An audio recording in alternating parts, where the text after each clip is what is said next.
download the files from Skype? I hope so. So first we're Yes, gonna. I got the files. Okay, thank you.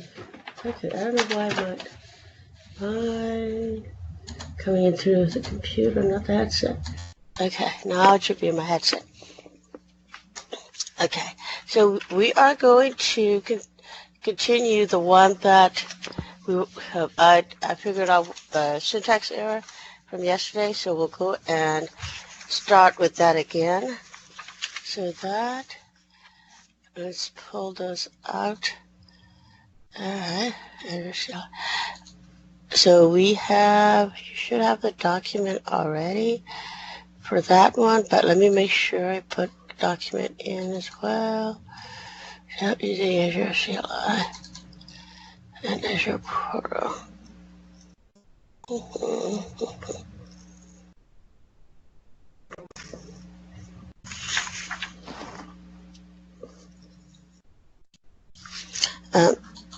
I think I already uploaded that for you guys, but I'll try to upload it again just to make sure you have that.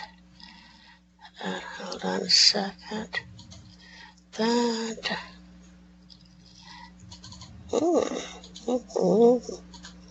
Now let's see, I get it.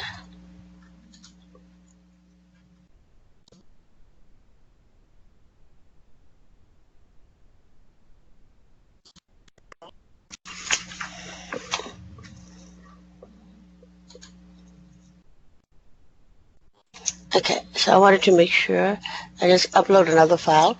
So we're going to look at this. Well, this is what we started it yesterday, but we run into some syntax error. So, but this time I gave you guys a Word, a Notepad file as well. So you should see a Word file, say run a batch job using Azure CLI and Azure Portal, as well as you should have the you'll also have this with you, so we can run this again. You'll have the Notepad as well. I know some of us, yesterday, some of us create some stuff already. So if you already have create some of these stuff, you might have to,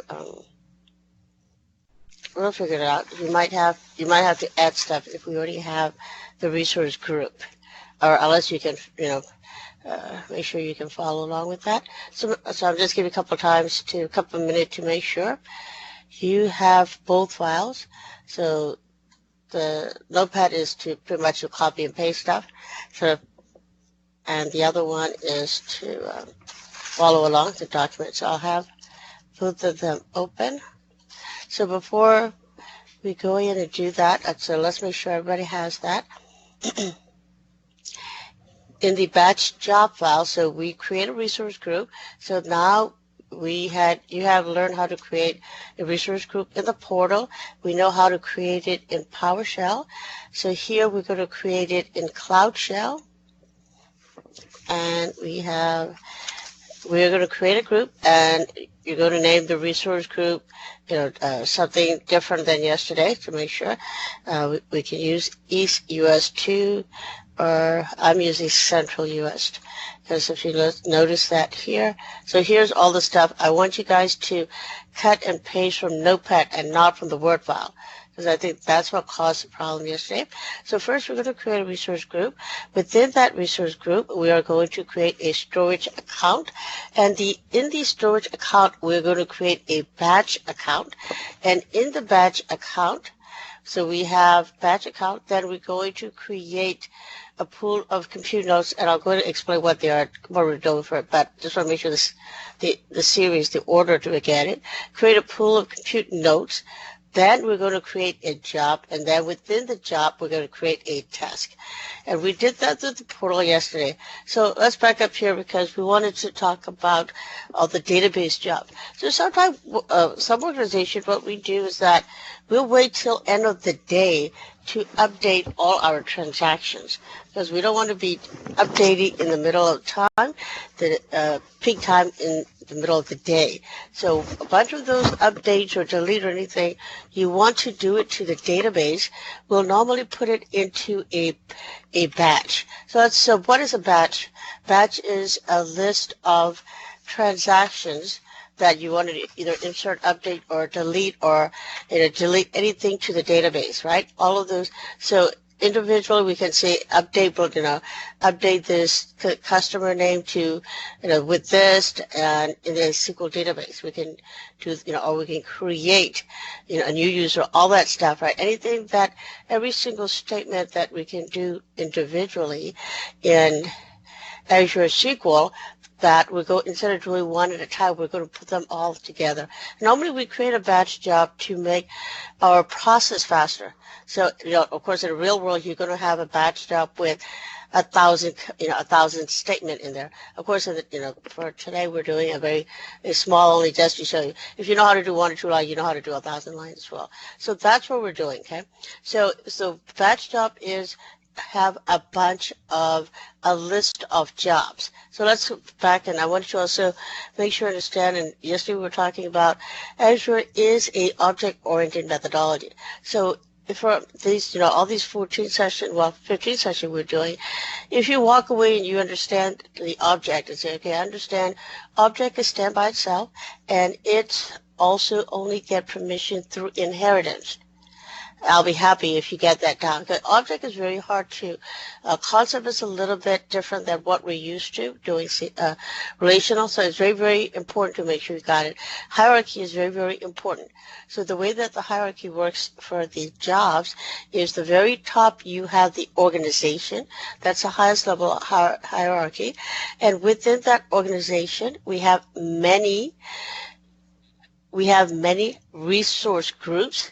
We will create resource group left and right? So we have many resource groups. Within each resource group, we can create the VMs, we can create the storage account, and then we will also create a batch account, which that's what we're going to do. We will create a batch account. Now, what does batch account is? Batch account is pretty much, it's another container. So when I say containers, and a container to me is a little weird, right? But containers like a food container, we put stuff in there, so that's what we call a container. But think of it also as that it's like a folder. So in the folder called batch account, you're going to put multiple batches in there. Under each batch, you have multiple jobs in it, and under each job, you can have multiple tasks. So that's a hierarchy that we had to understand, that how permission everything, because we'll talk more about security later as well, but that's a hierarchy. So you have to know the hierarchy. So when you create things, you create from top down. We cannot create any resource group or any resources if we do not have a subscription, right? We have to have a subscription. So when we create things, we need to make sure we create it from top down. We create the resource group. Within the resource group, we create the resources. We create VMs, we create SQL databases, we create batch account. All of those have the same level, so these are all the same folders under the subscription folder. And then under one of those batch account folder, the subfolder we're going to have, that is what's going to be the jobs. And in this subfolder job is going to have another folder underneath there. That is the task. So it's also be helpful to understand it, because if you have a problem running the job, to try to troubleshoot it, it's very important to make sure that we know the hierarchy. Now, when we delete things, so let's say I wanted to delete, we want to delete one of the tasks. When you delete, so when you create top down. When you delete, you're going to delete bottom up. You have to delete the lowest level in that resource group first. Then you're going to delete, you go up and up, but you cannot delete a resource group if there is items inside. If there's stuff in the resource group, you cannot. You have to delete the stuff inside the resource group, which are the resources first. So again, when we create things, we create it top down. When we delete things, we delete bottom up. We're all good with that, right? And yesterday also, I'm repeating it again to make sure that you guys have it down. And Yesterday also we talked about it. Permission inheritance also, it goes top down. Inheritance, you can only inherit from someone in a hierarchy than yours. The resources cannot inherit if they're not, another resource is not higher. So inheritance is also from top down and permission wise, but when you deny permission, we deny bottom up. You have to deny to the lowest level. So if you deny to, let's say we have somebody, your administrator granted you permission on a subscription. So you have a subscription level permission. So you inherit all the permissions, which means you can pretty much do whatever you want to do in that entire subscription. Now, but however, there in that subscription, there is a one resource. They have a one resource VM. VM is a resource, virtual machine. We have that one virtual machine, and that virtual machine has sensitive data. So your administrator is going to block you to have access to that particular VM, even though they grant you permission for the entire subscription. So I want to exclude, say, okay, I wanted to exclude you.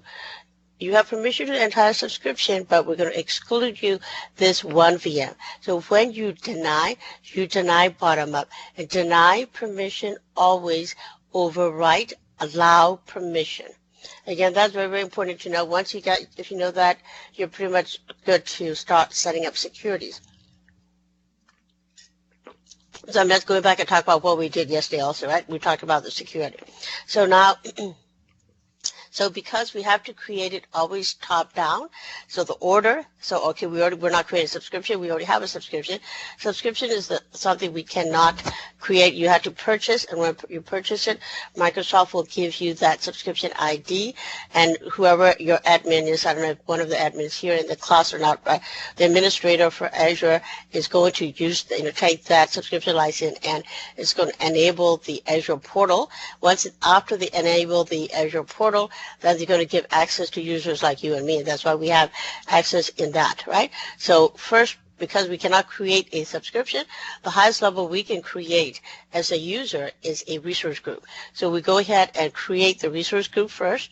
And again, please do not copy the command from the Word file. Please make sure we are going to copy and paste from the notepad. So I'll make sure that there are no syntax error in there. So once we create the resource group, the next level in the resource group, the resource group is, let's say, it's the mother object. In that mother object resource group, we have two child, and they have the same level permission. So resource group is our level 1. In the hierarchy, if you look at like a tree, resource group is our level 1. In level 1, we're going to create two objects under level 1, which are two objects. Both of them will be level 2.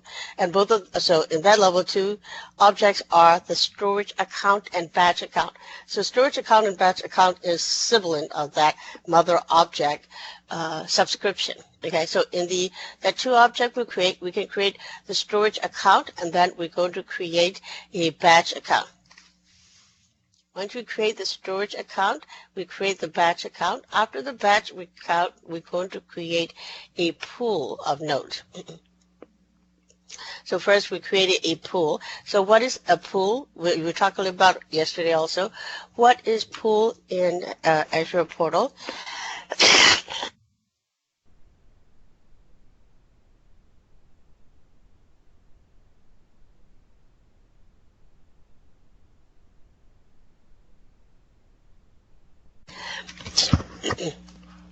So pool is pretty much it's a piece of software. What it's going to do, pool is going to put all of your resources that you want to share within your VMs. Node is your VM. Node is a computer. Node is a virtual machine, virtual computer, but it is a computer. So pool is going to say, okay, I'm going to create a pool, which is it's a share resources, what that pool is. So you're going to share resources between 10 machines. So why we do that is to run most efficiently. So instead of giving each machine 1 gig of memory, I'm making this up, right? So let's say in our pool, there's 5 machines we put in. So we have 5 gigabyte of memory. We're just talking just memory. 5 gigabyte of memory. So instead of giving each machine 1 GB, we're going to pull that 5 GB into a pool and say, okay, whatever in that loop, in that group of the pool, whatever machine needs the most memory, they're going to get the most memory. So that way you don't have, in a traditional way that we've done in the past, each machine has 1 gig. Then you might have one machine sitting and doing nothing, and the other machines are dying, right? Because they need more resources. So this way we can use our resources efficiently. We don't have a machine hogging up, a machine not having any resources and other machines hogging up. We don't have that. So that's what pool is. Pool is you are sharing resources with all the machines in that pool. And so we are, in this particular case, we're going to create a pool. As you can see, it's in my pool. Instead of, notice one thing, in the pool, normally in the past we saw that create resource group, create VM, create this, create that, but the name, right? And create VM name. So here, but for the pool is stored in array. Array is a bunch of numbers. So because it's stored in array, they call it ID instead of a name. So IDs and numbers, right? So ID have a data type of number. So it is going to put in the ID, and this is whatever you want to define it. Hopefully everybody looking at my screen. And then we have, and we talked about this, and I just want to reinforce again and again, when you see dash dash, that means that is a parameter name. So dash dash ID, that's something, it's a syntax, that's something we cannot touch. We cannot touch the syntax. But after dash dash ID, we have a space, and then you put you have a word there. So in here we had a word called my pool mm. That is the ID for that pool. So my pool mm is a user defined, is what we meant. User defined means user or you. You can define whatever name you want as long as that is acceptable to Azure. It will allow you to create anything you want. But the dash dash ID you cannot change. That is a system-defined statement that you cannot touch. Then you have that we create our user-defined name for the pool. That's our pool name. Then we're going to also tell that, hey, we wanted to create a VM. So the pool is the batch pool. The batch pool is an object, and that object, that service, the object is also a service, and it's a service, is going to sit on a VM. So the same time we created a pool, we're going to say, hey, create a pool for me and put it on this VM. So that's why we have to define a VM. So say the VM size, of course, standard A1, V2. I don't know top of my head what a standard A1, V2 is, but standard A1, V2 is saying that, okay, you're going to have 2 core, you're going to have 2 CPU with this much disk space, this much memory, something like that. And you saw these before. And when we get there, I'll show that to you again.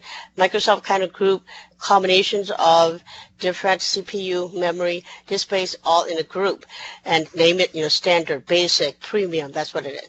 So we choose that is defining the size of your VM. What size you want. Size means we're talking about the memory, CPU, and disk space. That combination of 3 is what define a size. Now we've defined the size. After we define the size, then we're also going to say dash dash target dash dedicated dash nodes. So that is, again, anything you see dash dash target dedicated nodes, that is a system parameter. You cannot change that. And so system parameter saying, hey, we want to create 2 dedicated nodes under that VM. So VM's going to have 2 different nodes. So in this case, when they're saying 2 different nodes, pretty much we're saying like you have 2 different you have 2 different hard drives. So you can have multiple hard drives in the servers, right? So that's like you say, hey, we have 2 different hard drives. So that is the note there. And then we have 2. You can set however you want. Yesterday we saw that there is a limit on how many dedicated nodes you can put under each pool. So, all right, then once we see now we want, 2 different, I want 2 different hard drive, pretty much, and then we have dash dash image. So all the versions of the operating systems, either they're Windows, they're Linux, Ubuntu server, all of those, any type of operating system, So all the operating systems are called image. So they create an image. So if you say, hey, I want Windows Server 2016, you go pick the Windows Server 2016 image. In this case, they're saying they want a Ubuntu server and who the vendor is, all that you have to tell. So here, Ubuntu server 16.04. So image after the dash dash image, this is a user defined, but you cannot name anything you want. And within Azure, Azure is going to say, I have these list of operating systems you can pick from. And so you have to know that what is the name of the name of the image is. And you're not sure what the name of the image. So let's say, well, I want a Windows Server 2012, but I'm not sure. It's just the entire, in order to fill this name, you might not have all the information. I know I want a Windows Server. I'm not sure what versions of Windows Server Azure has. So that's something that you have to look up on Azure documentation site to see what type of images that Azure has ready for you that you can pick from. So in this case, we know that it's a Ubuntu server, so we put this information for you. So now we have an image. Now we are going to set up -- note agent SKUID. So note agent is saying that, so remember we have 2 hard drive. So when we pick a image, we wanted to tell them we want both of them the same version of the operating system. The same version of the operating system. Operating system is an image of the operating system. So that's what we're saying. So we have to have agent. So that is your note agent. Note agent is also, you're going to use that to connect that particular node. So that's why we need to define. So -- note agent SKUID is also a system defined parameter that you cannot change. Okay, again here, because we want both of them a batch note Ubuntu. So whatever you choose here in the image, you have to put batch.note top of it, a front of it, in front of the operating system. So that's the whole statement. And I know we've been doing these. I just want to make sure, we're getting to the session. This is what, our 9th or 10th session. So, in the beginning, I didn't want to talk about those yet. I just want to make sure you guys who get used to it, play with it, have more familiar with it. So I think now we can kind of push you to a little bit another level. We can dive deeper into this. So hopefully that is my plan, and hopefully that is working, and hopefully understanding the statement is going to help you better, because, when you start working, somebody's not going to provide these for you, and you need to write these on your own, so it'll be helpful to understand it. I don't want you to go through the whole 14 sessions and say, well, me never talked about it, so I don't know what these are. So I want to make sure that you guys understand what the statements are, and at some point you're going to be able to start writing your own statement. But Ruth, the one thing good is that these statements, there are tons of statements out there on the internet. You just have to know which one to go pick.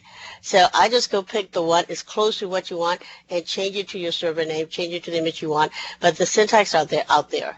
So they're not something you have to memorize or nothing like that. Okay. So after we create the pool, of course, we are, as a good users here, we are going to make sure that pool exists. Also, we wanted to know what state that pool is. So anything in the statement, so notice that everything we start with AZ, also that is Azure command line, which is Azure CLI, always start with AZ. Okay, so if you start the AZ, batch and Azure CLI both start with the AZ command. So if you see a command with AZ, you can only run it in Azure CLI or bash. You cannot run it in PowerShell. It is not a PowerShell statement. So here when you say AZ batch pool show is saying that display to, if you want to see something in a table, right, in a SQL table, we say select everything from that table, and it's going to display what's in that table. So that's a similar statement here. So here's but here we use command call show. Show say, tell me what's in the pool. What do we have in the pool? All the properties of the pool. So it will list that. Specifically, we are interested in the allocation state. We want to make sure the allocation state is steady. When you start running in the beginning, it may not be steady yet. It takes a couple of minutes to make sure that the allocation state is steady. Until allocation state is steady, you cannot create any job. because the pool is not there. So hey, we're still in the process. Even though it said that we created a pool, but in the background they're still preparing the settings to make sure that we can use the pool. So again, if the allocation state is not steady, you cannot use that pool yet. So once we find out it is steady, then we are going to, now we're going to create a job. Again, remember the hierarchy we were talking earlier? So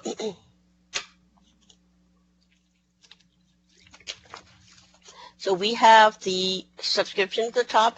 Under the subscription, we have resource group.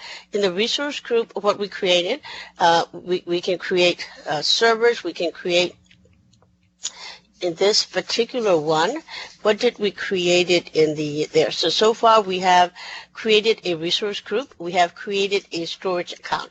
And I was telling you guys earlier that storage account and we've created in that storage account and batch account and the VM, they are all the child of the object called resource group. Everything under the resource group is a child of. So in relational database, they have parent and child relationship. I always call it mother, but it's parent and child relationship. So the parent is the resource group. Within that resource group parent, which is also, that's a level 1. In the resource group is level 1. So now we created a storage account under that resource group. In that resource group, storage become level 2. Now we created a pool. Pool is also level 2. So storage account, pool of VM. My apology. I forgot to turn the phone off. Those are all the same level. So now we created a pool, and the pool is in the hierarchy. It is a level 2 in the resource group being level 1. Now we're going to go and create a job. We are creating the job underneath, so the job is going to be level 3. I don't know if that helps or not, but for me to see it in a hierarchy is very, very important, because when you start troubleshooting also, it's very important to know what level we're troubleshooting, right? Where our object is. So now we're going to go in, and we have the pool, we have the storage account, we have the VM, right? So now we're going to go create a job in the pool. Again, you cannot create a job unless the pool status is steady. So now we want to create a job. Again, here, easy batch job create. That is we call it syntax. That is a system defined parameters. Now, and then we have a --ID. Okay, so now we name this. I named that my job, and that is a user defined. The ID, you can name whatever you want as long as it is unique within that resource group. We're good. Now, once you name that, and then here, of course, you have to name the same pool where you want to create the job in. I'm going to create the job in this particular pool. You have to know the name of the pool in order to put the job in. So the pool is level 2, job is level 3. So far, so good, right? And I know it's a lot of you guys. So most of you guys, not communicate too much because you don't want to turn the phone on and have a lot of distractions, the noise and stuff, right? And we're trying to run it with a lot of people. However, I don't want that to discourage you not to communicate to me. So please, if you can't communicate via phone, or if you don't have a speaker, you can put it in the chat, or even you can email me. I have provided my email to you guys many times. I'll be glad to provide to you again and say, hey, May, you know what, you said that in the class, but I wasn't clear. Because I wanted to make sure that by the time end of these coaching sessions that you are pretty clear with what object is, you're clear with the hierarchy, you know how to create resource group. Within those resource group, you know how to create resources, and hoping that this is going to improve your productivity. So anything that, if you're not clear, please feel free to reach out to me. All right, so yesterday this is where I got stuck. We got stuck because the syntax issue. But anyway, so now what we're going to do is that we are going to create the test under the job. And I know some people just show up, so again, please make sure when we go in to do the lab to use the commands that I put in the notepad. Do not copy and paste from the Word file. That's where we got, no, that's where I got in trouble yesterday.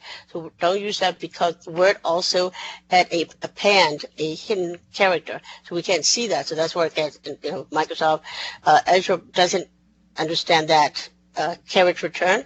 So we have to put it in Notepad. All right. So here, but let's look at the code here. So the code is a lot easier to look at this way. And some of you guys are a developer like me, so you'll know you like to see it this way. At least I know I do. Coming from C#, Pascal. Back in old days we do Pascal. All of those backgrounds. So here we want to create 4 tests.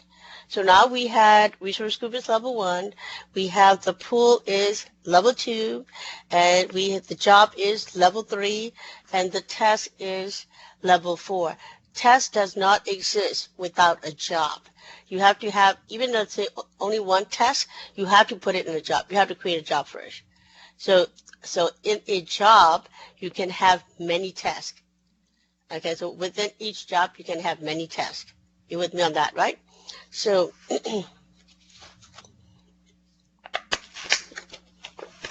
so we are going to create 4 tests. To create 4 tests, I don't have to create it 4 times. I'm going to put it in a loop. So, and if you're, now, even though you may not be a programmer, but everybody understands the loop, right? So we wanted to create 4 different tests called my test 1, test 2, test 3, and test 4. So in the loop, this is a syntax. So the syntax is very similar to other programming languages if you're a programmer, but it's for I. So I is a variable. We call I is a variable in 1.4. What that means that 1 to 4. I is going to value. I is a variable. Anything is a variable means that it has a value to it. If you wanted to, the only reason we create a variable is to put a value into that variable, assign that value to a variable. So in this case, when the first time comes read, it's going to say I is 1. So I is 1. When I is 1, this is pretty more in a wording saying if I is 1, do this. So now we're going to go and do this, and we say what we're going to do when I is 1. We're going to create AZ batch task create. That is also a syntax you cannot change.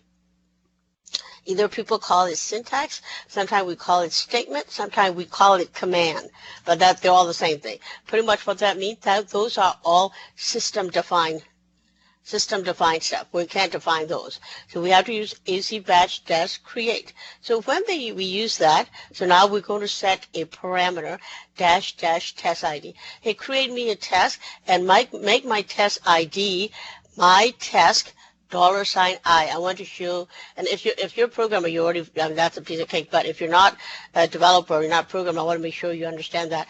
So because I is a variable, remember I said I is a variable. Because I is a variable, if you want to use a variable in the statement here, you have to put $, in front of it. So anytime you see something $, in front of a name, in front of a character, or in front of a word, that is a variable. All right. So variable means that, hey, my value, I have a value, but my value is somewhere. My value is not here. You have to go get the value. So the first time it goes around, remember I is 1. So it's going to create a test ID called my test 1. And and we say, hey, that test is going into the job called my job MM. And this is just command line. This is just the syntax that you have to use. Complete it. When we complete it, because it's a loop, previous ones you'll see sometimes we say go, but because it is a loop, it is more than one statement. It's a loop. You have to use done. Done saying, okay, I'm done with the loop. That's what you're telling the system. So stop compiling, right? So that's the first time it goes around. Then because I is 1 to 4, it's going to go through it 4 times. The first time I value is 1. The second time it's going to go, I is going to be 2.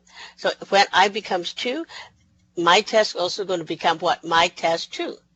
Because this I value is going to change, depends on which iteration you are in. So come down again, we'll say my test 3. Come down again, it will be my test 4. And I know that might be baby step for people that already know, but I just want to make sure if somebody not familiar with the for loop that I didn't want to just throw a code and then say, well, we've been just cutting and pasting, but we don't really know what we're doing. I don't want that. I want to make sure you understand we all understand what we're doing, okay? So hopefully this is helping. And that's my approach for today.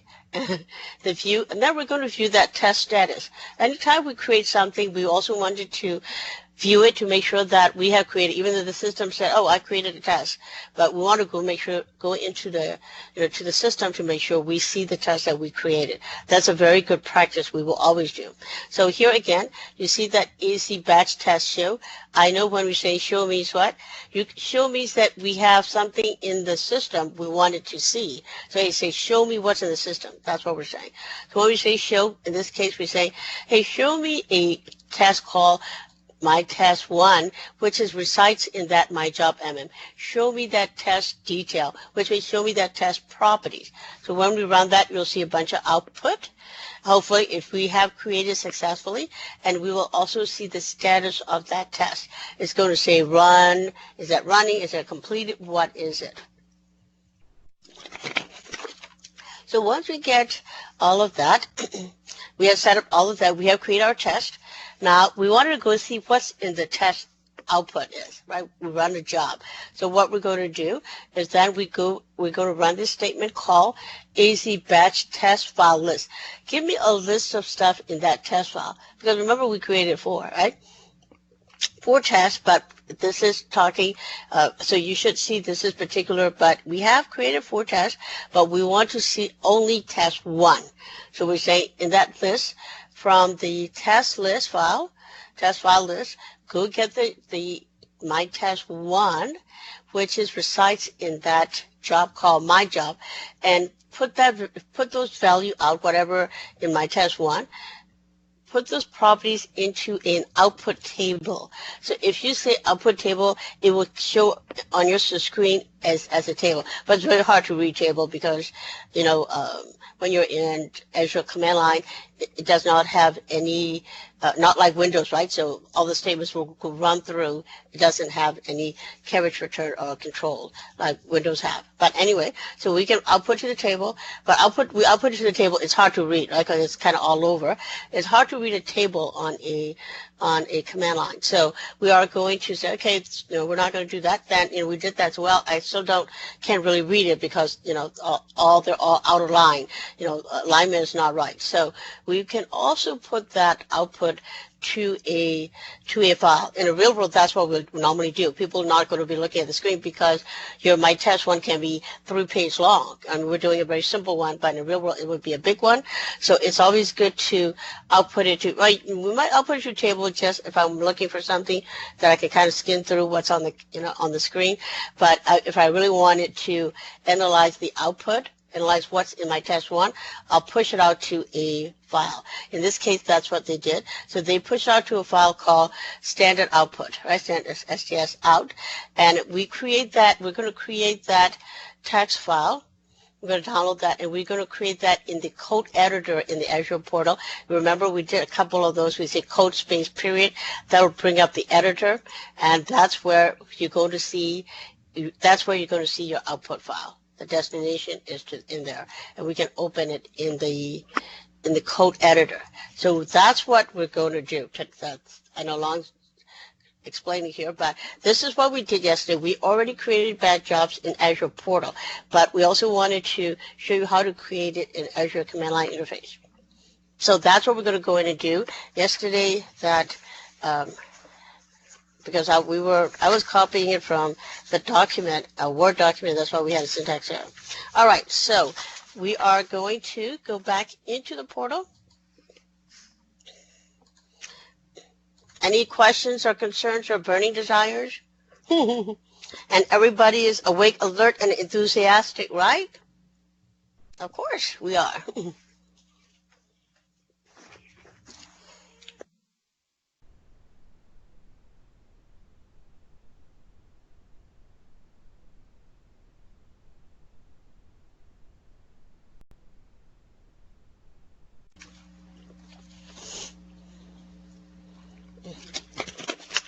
I have horrible head cold and coughing like crazy. My apology. Try not to cough in your guys' ear. All right, so make sure that we open our Cloud Shell, and make sure that we are in Bash and not in PowerShell, guys. Now, when we open it, because we had created a storage account already, it shouldn't ask you to create, there's no storage model. You shouldn't get that error, right? So everybody in the Azure portal, and make sure that you have the notepad file. The notepad file is also said, the name of the notepad file is run a batch job using Azure CLI statement. So make sure that you have that for easy purpose to pull and do. All right, so I'm assuming that everybody's there. I'm giving a couple of minutes to make sure we're all there. Now, all we have to do is that we just highlight each topic, and as you can see, you don't need to put it. This is just a title. I put a title, say, hey, create a resource group. And you're going to just copy that 3-line under that create a resource group. And we are going to, of course, before you copy and paste it in, I don't know if you guys are in the same region or same subscription. So you might want to add your initial after the end of the name here. Okay? So you can put your initial here if you like. And copy that 3-line. And we are going to paste it in there and click enter. Okay, so we run it. If you get a, you're going to see a bunch of stuff output, and we're back in a green prompt. It should be your name at Azure. We are at that screen. Now what we're going to do is that on the top, on the Azure portal, I want you guys to have resource group open. If you haven't opened it yet, make sure resource group is there, and you're going to select refresh and see if you can see that new name we just created. So here I can see my resource group. So as we go through each one, we're going to make sure that after we create it, we can see it in the portal. That's a good practice to do in the real world. So I want to make sure that we're start practicing those. All right. So was everybody able to see the resource group in the Azure portal as well? Okay, Ruchi, I see you. I'm glad you come. You're back, or at least I didn't see you yesterday. Were you here yesterday's session, or you just come back to today's session? Were you here yesterday's, sweetie? I don't know if you try to talk, and I can't hear you though. And if you don't have a speaker, you can always text. You can always chat in the Skype. I am looking at the Skype all the time. So all right.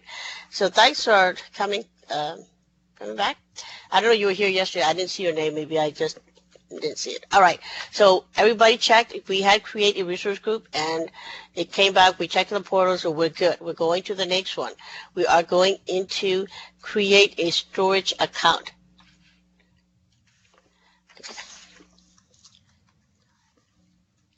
Okay, you were here yesterday too? Okay, great. So now we are going to go in and do the second statement, and we should have a title called Create a Storage Account. Under that storage account, we have 5 lines. Now, if you change your resource group name to anything other than My Resource Group Batch Job, and if you put your initial in that one earlier, you need to make sure you change it in here as well, okay? Make sure that you are using the same resource group we just created. All right, and paste it in, just copy and paste it in exactly, don't have to do anything. And after you paste and hit enter, you should be seeing a couple of seconds, and then you should see running. If you're not seeing running, then we need to start worrying. You should be seeing running.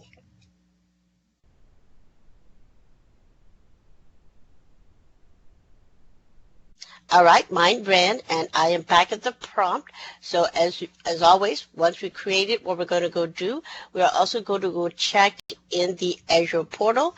So now I am going into, I leave my portal the way it was earlier, so I can see I am in the resource group. I see my resources. I'm going into the resource group I just created.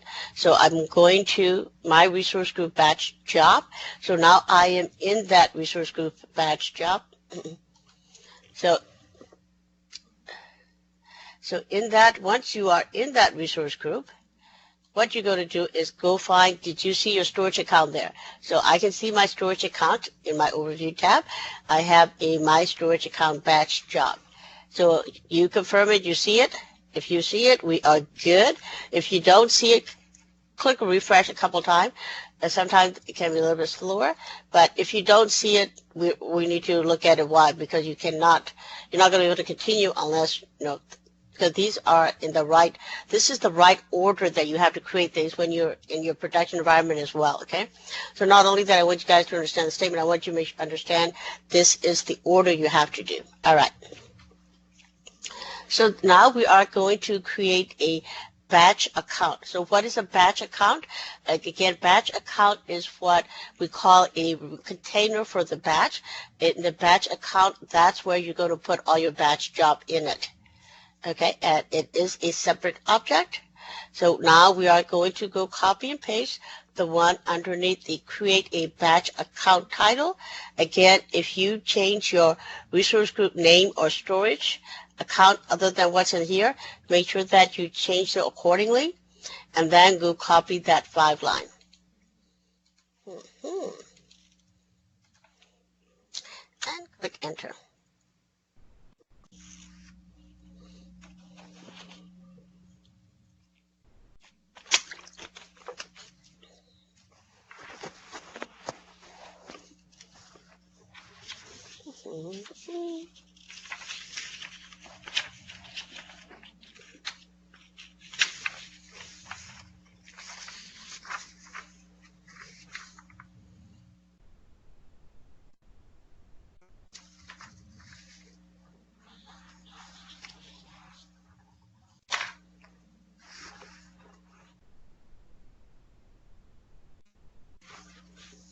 Okay, it's the same thing what we're going to do.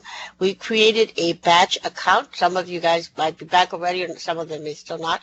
But when it's done and you're back at the prompt, go click refresh to see if you can see your batch account.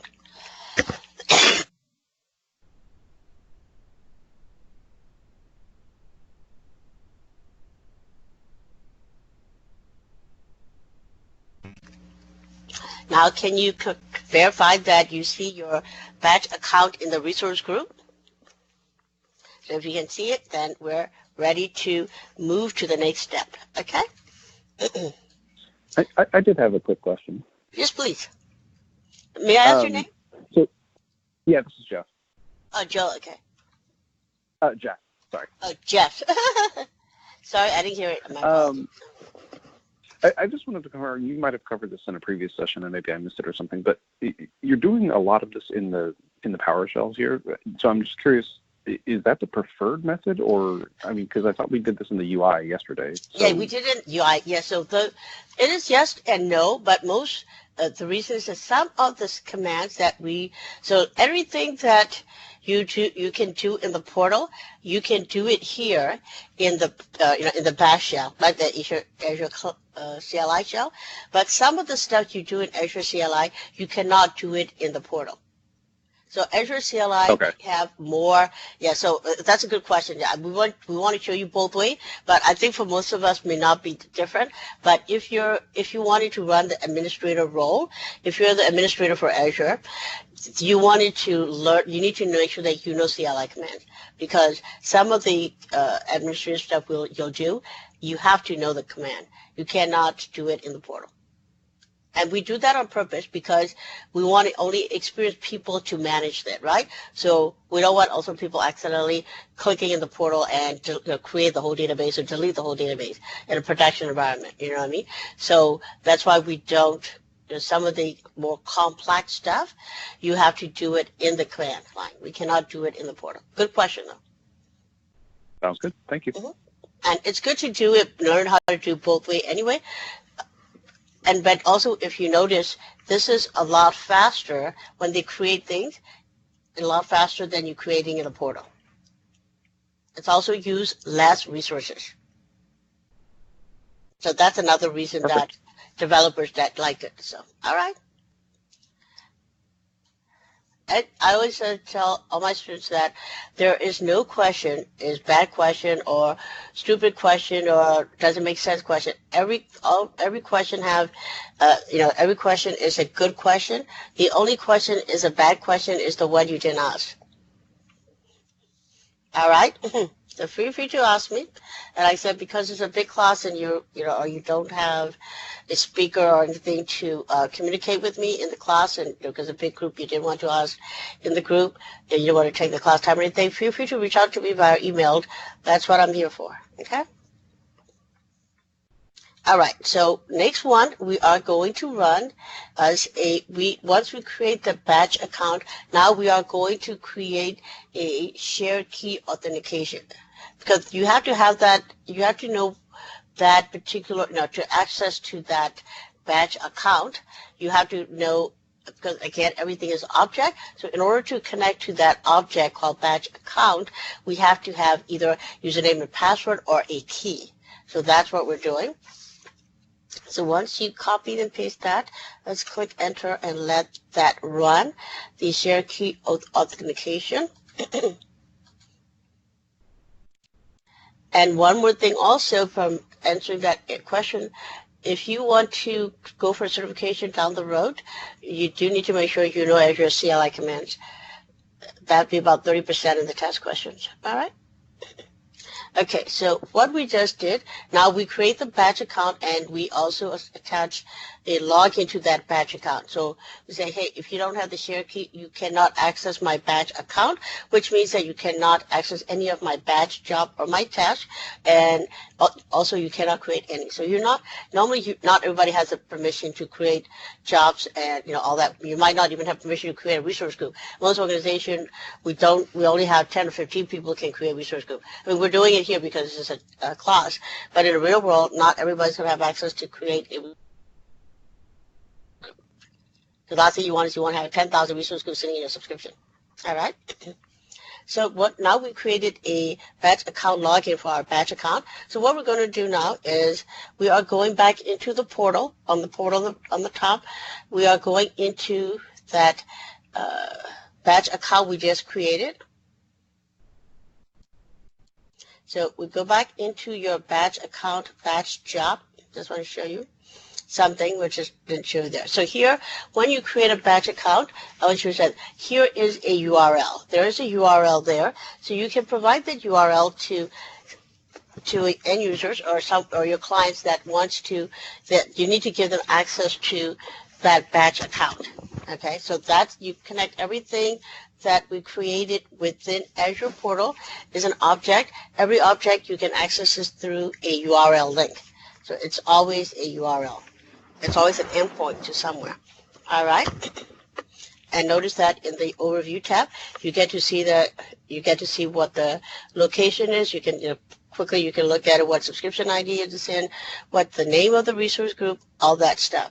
Now in the configuration session in the middle, so from the overview tab, if you go down, you will see settings. Under the settings, you will see keys. So if you look at the keys there, you should see there is a primary foreign key guide created for your batch account credential, as well as you have a storage account credentials here. Storage account name also. If you want to connect to any objects, either storage account or the batch account, those all, you have to have these, use this key to connect to them. So that when we do that shared key authentication, we say, hey, allow us to share that key, which means I can give that key to to another user, and they'll be able to access to my batch account. Okay. Going in, we are going to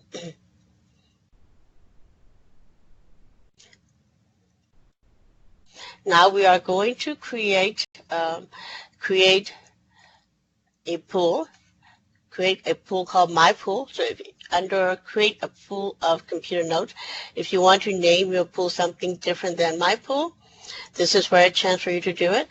So we're creating a pool called My Pool. These are the VM size, target. We looked at those earlier. We're talking, and that My Pool is going to be sitting on a VM which has the operating system called Ubuntu Server, and it's going to have two nodes. So I have two virtual hard drive attached to that VM.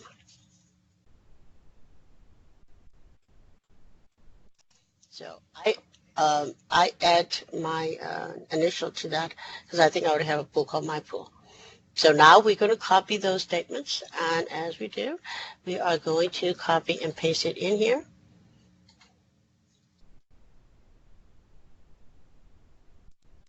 So once that's done, now it should create a VM for us. So again, once we create it, we'll go back into, in the portal top, we'll go back into our resource group and see, we can see that pool.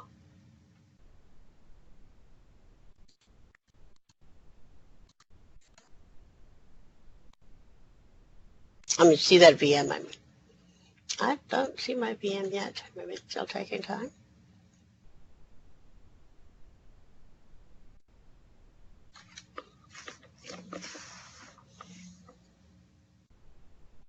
Okay, it's taking a little bit sweet time to see it. All right, so it should create my VM.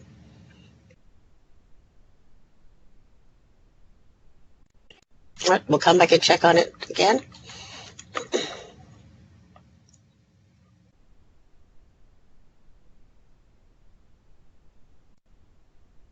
I think it's still running because this will take a few minutes. So.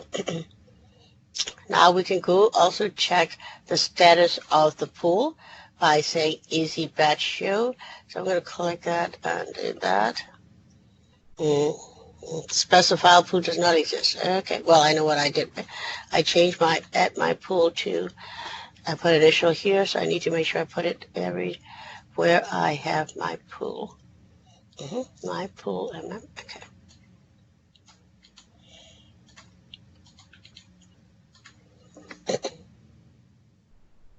Okay, mine saying allocation status is steady.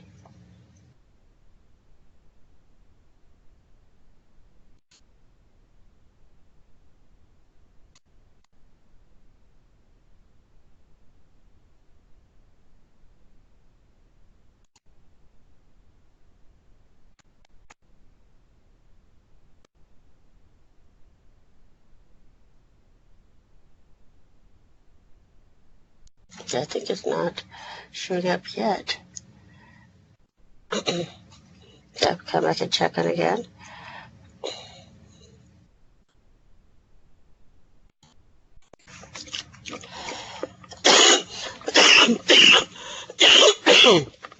Excuse me.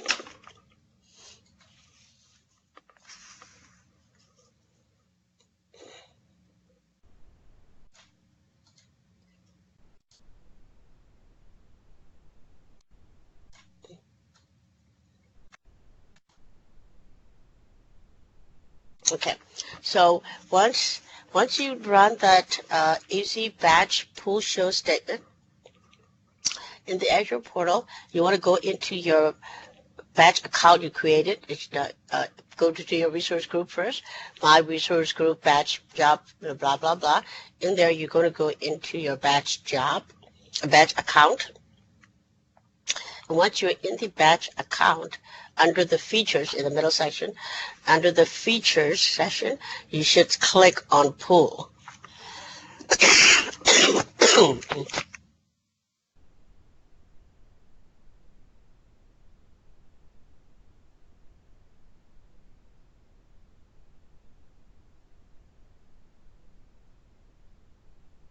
Everybody able to create a pool, and you were able to see the pool in your portal.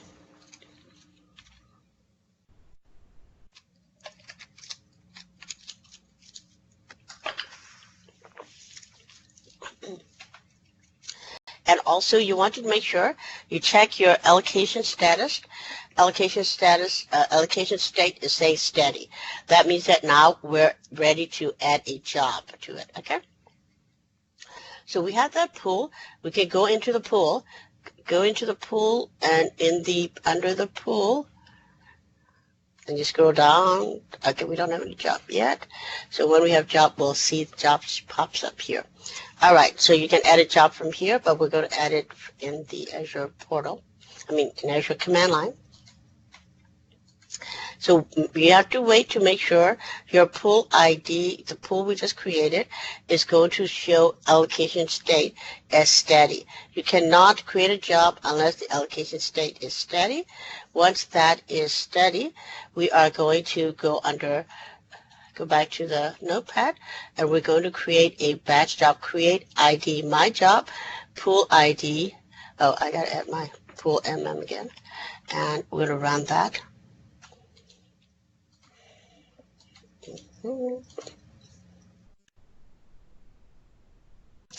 Okay, so far so good. I create a job called my job.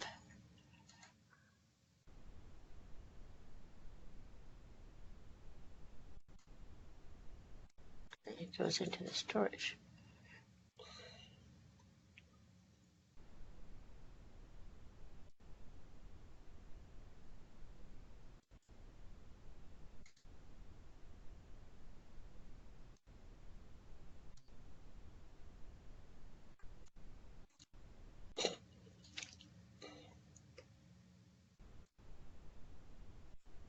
So we were in the batch account anyway earlier, but we went into the pool. Now we're going to click on the jobs.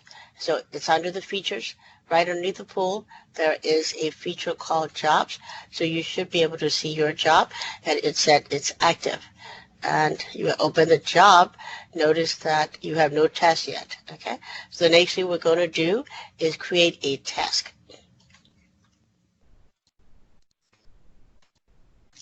And that's where, so here's a moment of truth. Hopefully we got it working this time. So now we're going to go copy the statement under create test label title.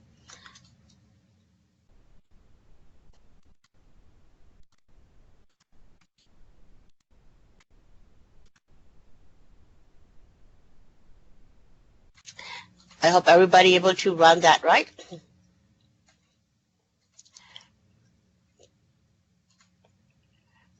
All right. So if you can't run it, please let me know. Now, also after you run it successfully, you're back at the prompt. Let's go in. Make sure that you go up into the portal and look for the jobs. So you should see 4 jobs, and some of them are still running. But those jobs, again, jobs are in the resource group you created. Under that resource group, it's under the resource group that you created under batch account. Under your batch account, when you are in your batch account, you go under the settings and you should see job. And when you click on that job, it will show you what job you're in. And from the job, under the job, you're going to see under general, you just click on task, you're going to see your task.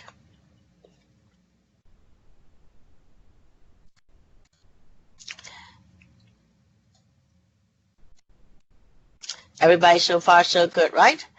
Unless you stop me, I'm assuming that you get it working, because I know it's not easy for you guys to communicate. You guys might not have speaker or anything like that. So, but if you get stuck, let me know. But this is what I was saying earlier. When we created, we got the task, and we wanted to see the test in a table format.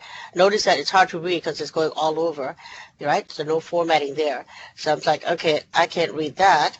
And so I am going to put this into a batch file. So that's the next thing we're doing. We're running that AZ batch test file download. So that's what we're going to go do.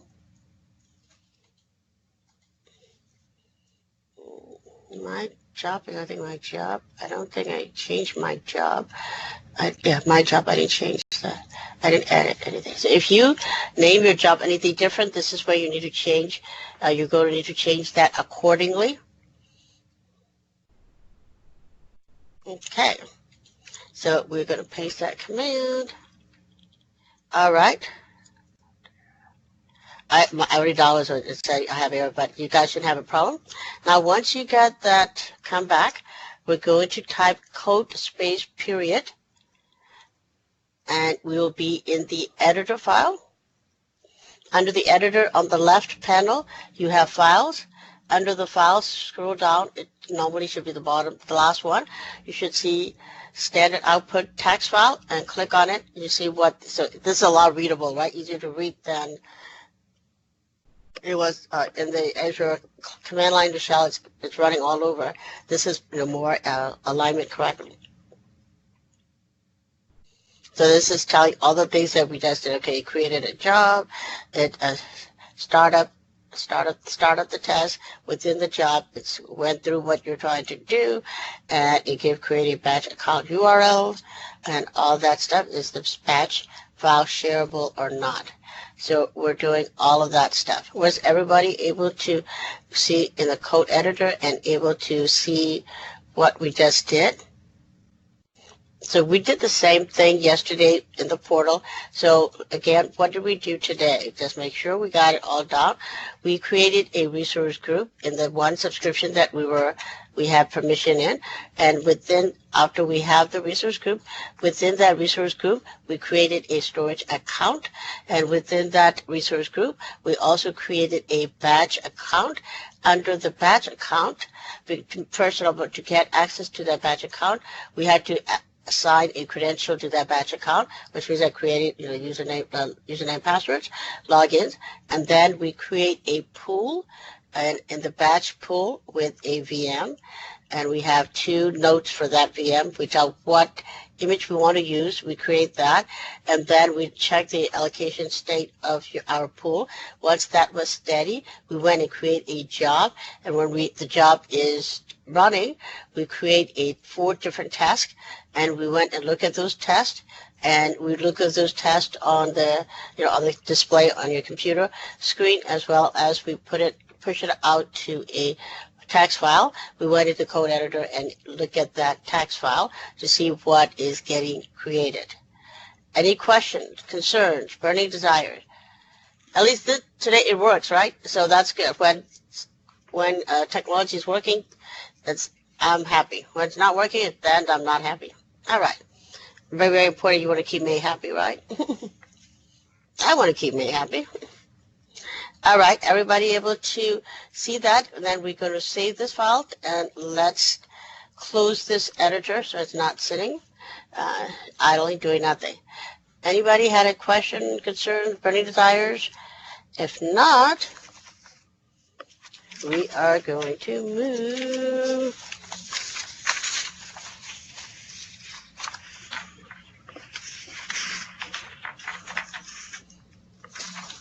And like I said yesterday also, these are some of the things that you do. You may not be the one create the job. You may not be the one. Doing security, creating tests and stuff.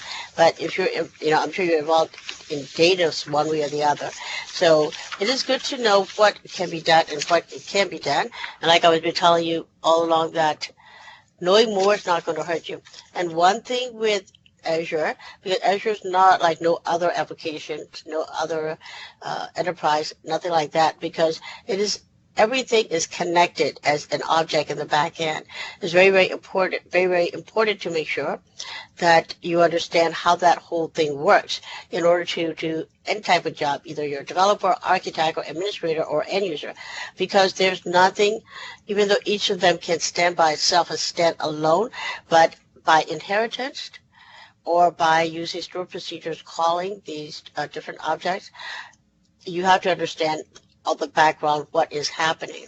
But the more you understand that, the better whatever roles that you are, you'll be more efficient and be productive. So that's what my goal is, and hopefully you guys are doing a great job at that. Okay, are we all happy?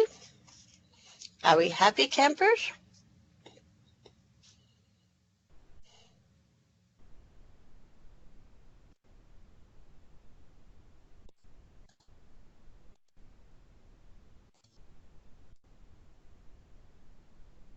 All right, so the next thing we're going to do is let's pull up the Secure Azure SQL Database statement. So we're going to do security in Azure SQL Database. We weren't able to go through that yesterday, so here are two things I wanted to show you to make sure you understand the security as well as to connect. We've been connecting through password, username, password, which is perfectly fine. That's RDP also.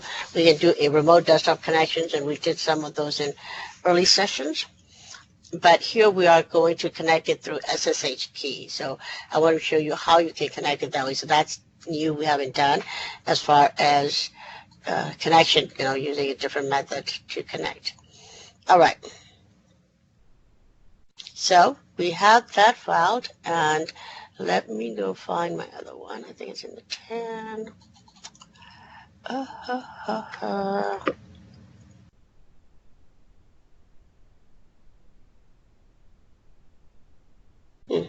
Maybe not.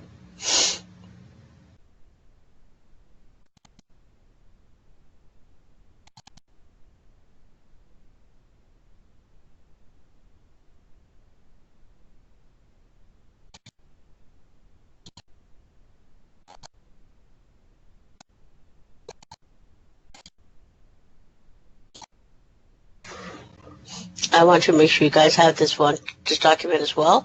So same thing, we'll have a Word document for Secure Azure SQL Database. Also, we have a Notepad file as well.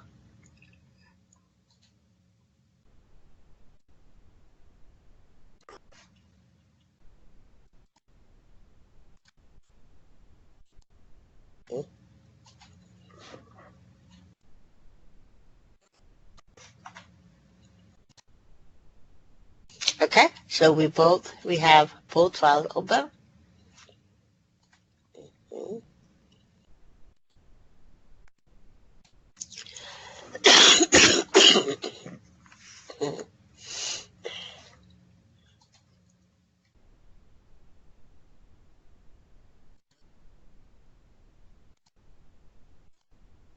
So we'll do the same thing that we did earlier. So let me walk through this and make sure I explain what the statements are before.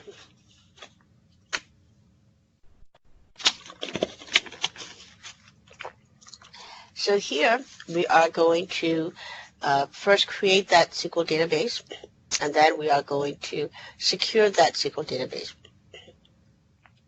So they're doing it a little differently, and there's many ways to create things in the same way, and this is the same thing we're going to create. So here we're going to use bash shell as well. We're just staying with bash shell.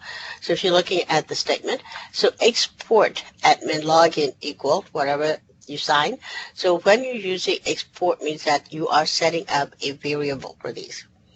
So instead of using the Azure command interface, like in PowerShell, we use those dollar signs, and they don't use it here. So it's just the syntax is just different. Okay. So here we say when we say export admin login, and you're going to put whatever your administration login you want to use, your server admin. So when we say export means that, hey, export out to the system is what we're saying. This is the server, let's say I'm going to call admin May. So my admin login variable name has a value of admin May. And hey, export it to the system. The entire system, keep this for me. All right, so we're doing the same thing for the password. We're going to do admin password, and we are going to do the server name, create the resource group. So we can use the same resource group that we created earlier. Okay, we're going to, so these are all, we're setting up a variables called admin login, password, server name, resource group, and location. All right, and we're assigning the values to these, to these variables. And the only reason, and I'm sure if you're a developer, you already know, but if you're not a developer, you'll say, why do we need to do that? We're doing this for consistency as well. Also, if it's down the road, if I wanted to use a different server, I need to just change only in one spot. I don't need to go into the entire code and look for everywhere I put the server name. That's why we are defining these variables. So if I define the server name here, and here first time around, I'm going to call MySQL, but I wanted to use it again, I can go back and create a server name called MyServer1, MyServer2, MyServer3. I can create as many, I can change this value anytime, and I don't have to go in and change it inside the code 100 times. So anytime I need to use admin login in my code, I don't have to type in, admin May, I just have to use admin login. And if I ever wanted to change that account login, in which they make you change it every 90 days anyway, so 90 days come along, I don't need to go through the whole code and look for where I put my, admin May. I just come and change it here. So that's a reason that we use variables, okay? All right, so we are going to go in and export, I put my here so I can just cut and paste. So here's where you can put yours and just copy that instead of trying to change the server admin in the Azure command shell. All right, so let's do that.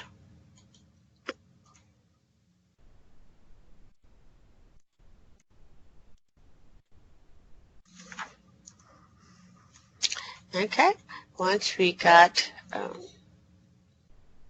I told you guys not to do it in the Word file, so we're going to do it from here. And I am going to assign my password value. And so anytime you see the pound sign, that's just a comment or slash. Those are the ones that tell you what it is. You don't have to run those, okay? You're just going to run the ones that does not have a pound sign or slash at the front. All right, so front of the statement. So now we're going to export a server. I don't know if I already have MySQL server. We'll see. So it's one thing that also I wanted to tell you on the server name. Notice that I have you're going to put whatever server name you want there, but after the server name, you have a $random. So what we're doing is that $random is going to append a bunch of numbers there. So making sure that my server name is going to be globally unique in the entire subscription. This is what's going to make us unique. So that's just a system populated random number. $random, that $random is in the back end, it is a method that is going to do some calculation and populate number for us. So no one's going to have, I can create MySQL server all day long. I'm never going to have the same identical, and that's appending to my server, okay? So that's what we just did.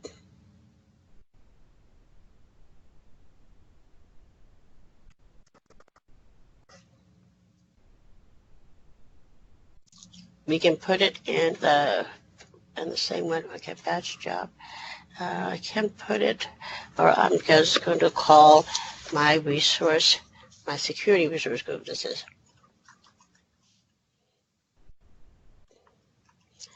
That's up to you guys if you want to create a separate one or not. I just want to create a separate resource group just to so I'm clear for this particular lab. So far, so good, right? Everybody able to run that? And okay, so if I change your resource group name here in that export resource group line, when you're in the export location, make sure you're using the same resource group after the -- name parameter. So I changed my resource group, so I need to go and copy that my security resource after the name.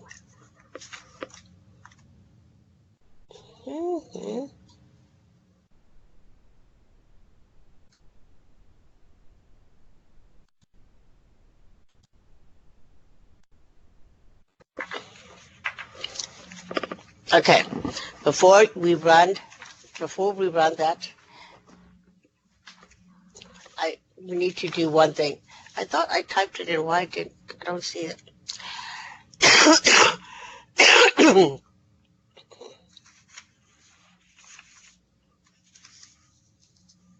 We need to. So let's go back to the portal for a second. We need to create that resource group.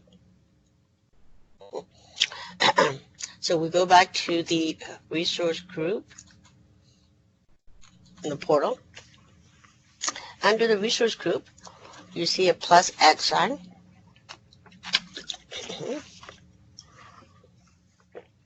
We're going to select the plus add. We're going to create a resource. Whatever you already name your resource group, that's where you're going to name it here as well.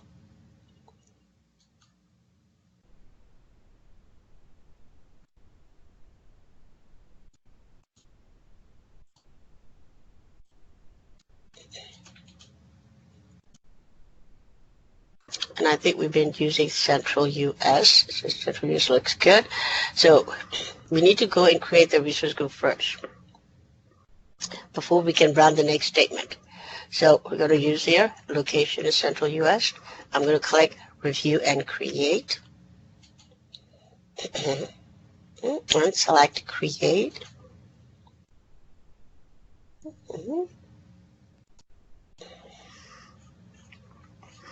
So now I can run the last one here, that export location.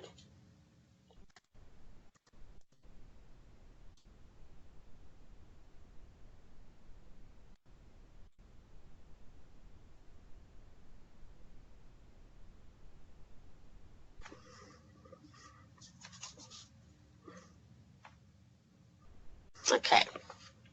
Everybody do so far so good?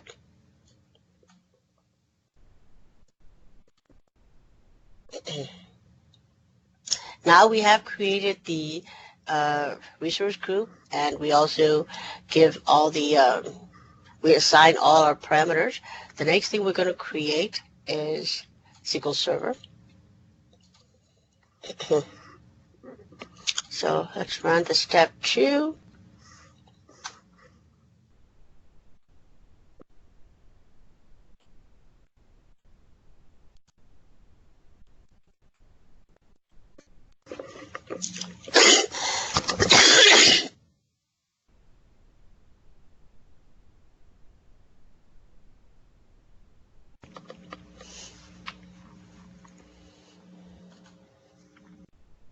If you see running, then we're doing good.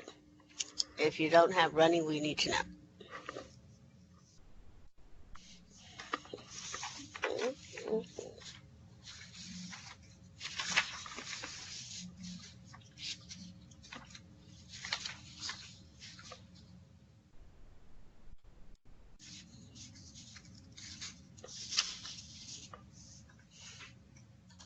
All right. It didn't take that long, though. It came back pretty good, quick though, right? Now we wanted to do the step 4. Step 4 is a show command. We wanted to find out our connection string. So we say, hey, give me my connection string.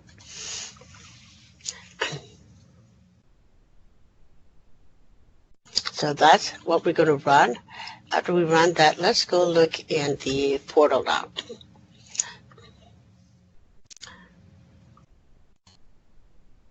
All right, so we have in my new resource group I just created called Main Security Resource. So go back into your resource group. In your resource group, we have created a one SQL server. So notice that, remember that $ random, that's going to populate a number. So now I have a server called MySQL Server 22553. We didn't type in 22553. That came from that $ random append to our SQL Server name. Okay.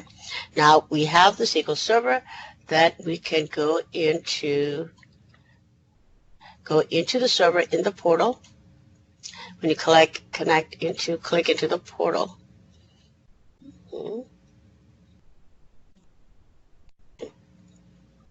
My mouse is acting weird.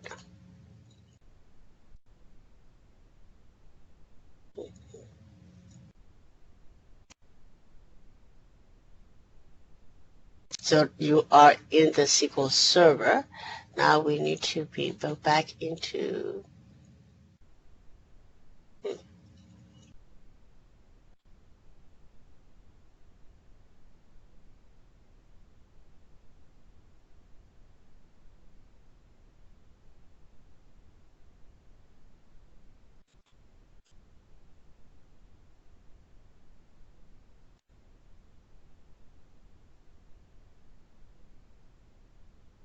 Okay, I don't have any resources yet. Go back to the resource group.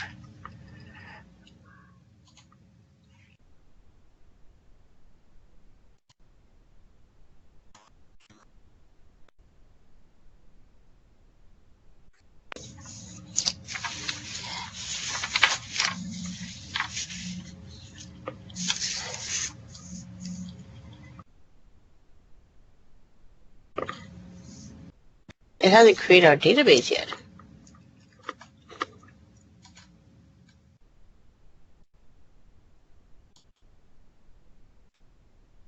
Because we already run that resource group. We should see a marketplace DB. All right.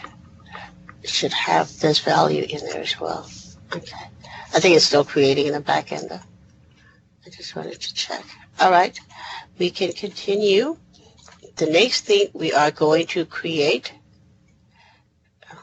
well, the next thing we're doing, notice that when you do the show DB connection string, so it come back and tell you what your server connection string is, right? So say MSQL server 22553 database.windows.net 1433 marketplace. You have to use your username and password. Okay. The next thing we're going to create is a VM, a Linux virtual machine. We created in the portal yesterday, and now we're creating it in the Azure command line, which is it's under step 4. So let's go ahead and create that app server.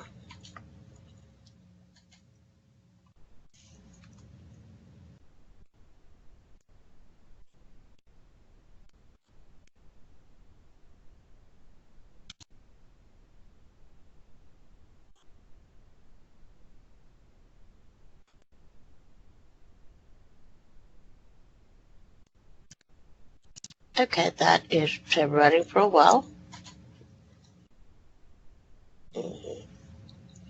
So as it's creating, you can go into your resource group in the portal, and you can see things that are getting added to your system as they're creating. It's adding to the list here.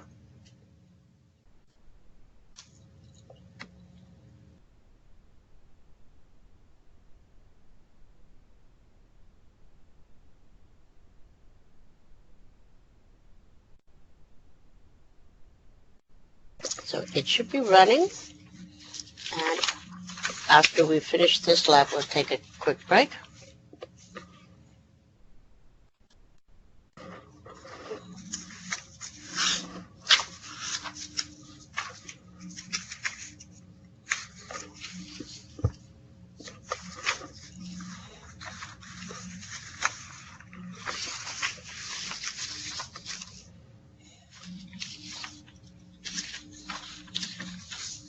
And that'll take a couple minutes, more than a couple minutes.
All right, mine came back.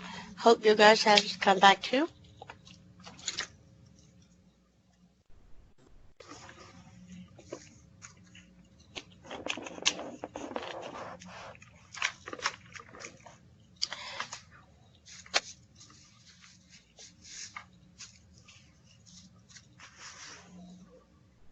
So in the portal, we're going to go into the app server.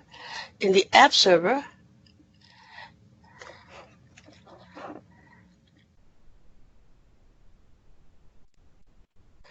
and when you are in the app server, the new one that we just created, whatever you call it, call your app server, the virtual machine, the Linux virtual machine, the one we just created, go into that app server in the portal, and on the top of the command bar, you should see connect. So when you select connect, and we are in the connect to virtual machine screen. If you look at the, there's an IP address and a port number, and you should see login using VM local account, and you see your SSH key there. You can click to that copy next to that document icon next to that field.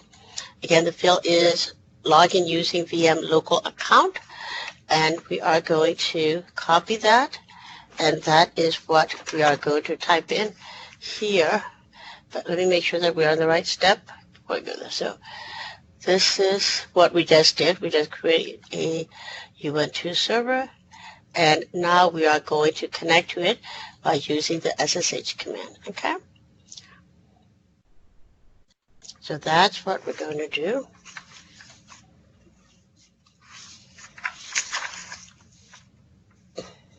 So if you should see, when you run that SSH statement, it should say, are you sure you want to continue connecting?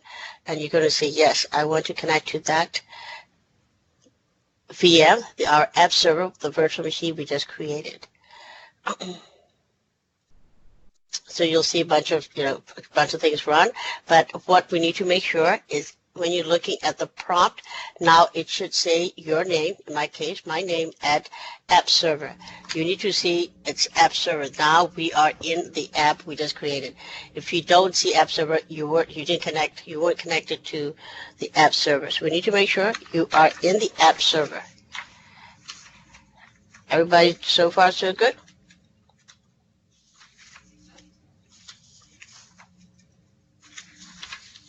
Look like we are rolling here. We are good. So now we are going to scroll down here, and we can run these statements. This is creating our path. So this is because Linux machine we just provision it, but it does not have the necessary tools that we need. So we are going to go in and create those. Pretty much these are dependencies that we need to install in order to have our app working. So that's what we're doing. We're going to install the tools that we need in order for our app to work in this virtual machine. So that's what you're doing.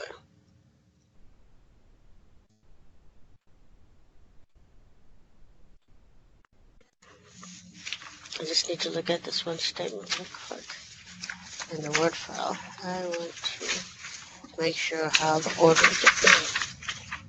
is going.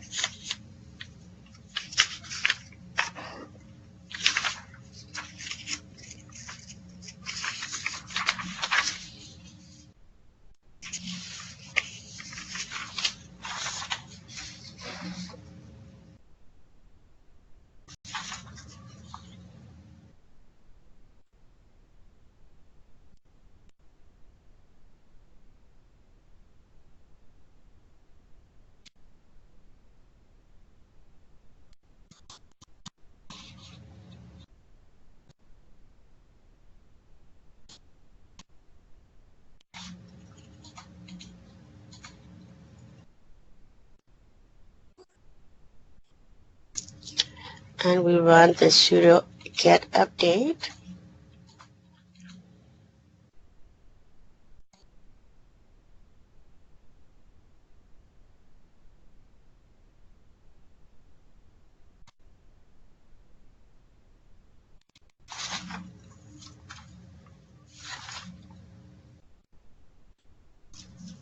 Now I need to run the other one first.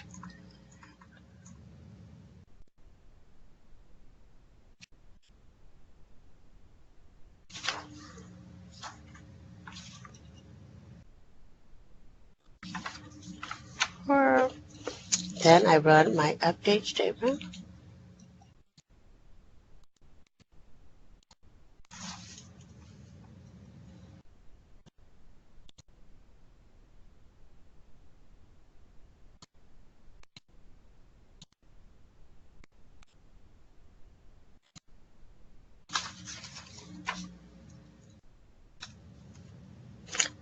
This is what we're doing. So we're preparing and installing all the dependencies that we need in order for our app that we're going to creating, the jobs that we're going to create, work in this Ubuntu server.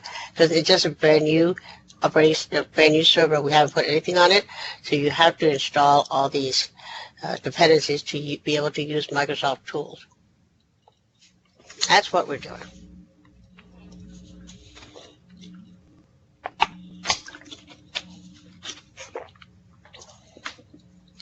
So this will be a good example that there are some Microsoft tools you can install it on the portal, but most of the time we'll install it in here. We have some Microsoft tools that you have to use the Azure command line to install those. So we are still, make sure that you are still in the app server. We want to make sure you're in the app server, that's our VM that we created. So now we're going to go and restrict some network rules to make sure that we can connect to that.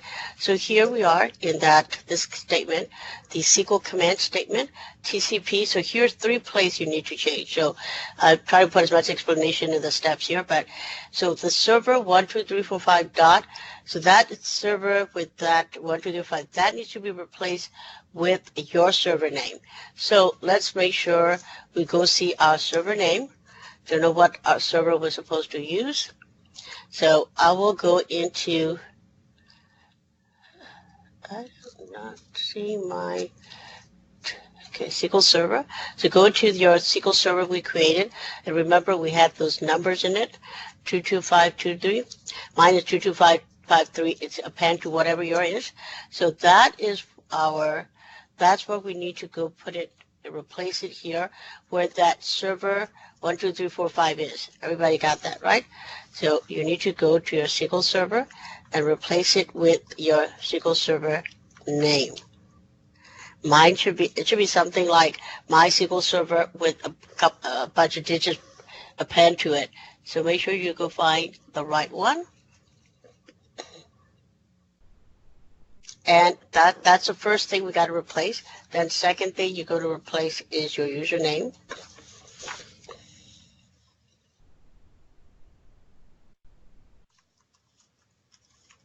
And the next thing you're going to replace is your password. So in that statement, we have 3 places that we have to go in and change, okay?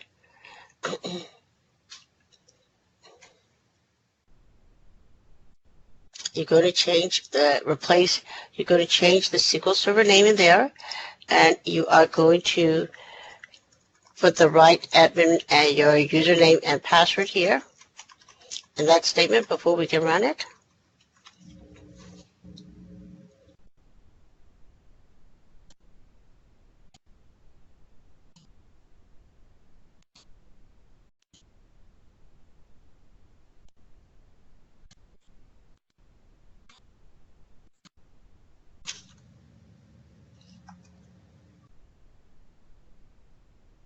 So this one, see that it may take up to 5 minutes for this change to take effect, which means it's going to take that long for us to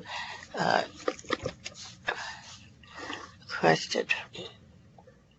Not allowed to access. So now this is the one we are expecting to get an error.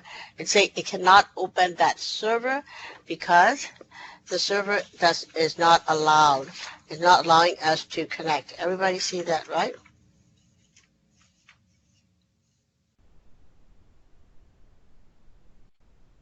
So that is, we are expecting you to say you do not have access permission to your Azure server.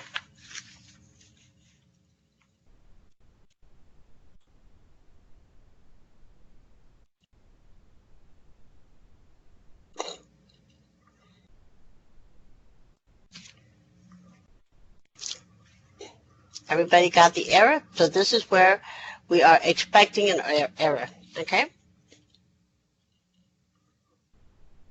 Once you see an error, we are going into in the portal, we're going into your SQL Server, what we just created, which, mine is again MySQL Server 22553. Yours should be something similar to that. And once we are in the SQL Server Overview Blade, go into the middle configuration section. Under the security, you're going to select firewalls and virtual networks. Everybody able to locate that under the security. So here, right here is telling you why we don't have permission. See right there, allow access to Azure services was off. So once you create a server, and normally we keep it, the default is off, but once we create a server, we wanted to make sure that nobody can access it until we're ready to deploy it, right? So if you're the one building it, you want to make sure that nobody can access it. So that's why when you create a SQL server, any type of server, it is going to, the allow access is going to be off by default. So now we're going to go turn that to be on so we can connect. We're going to select on.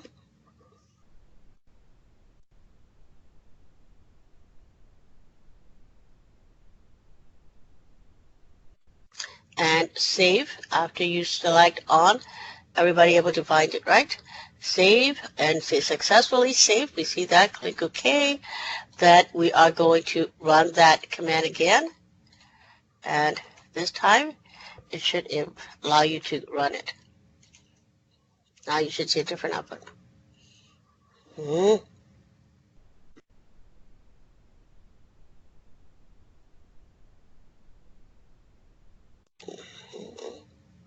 I don't think mine's not done yet on that. Could we go back to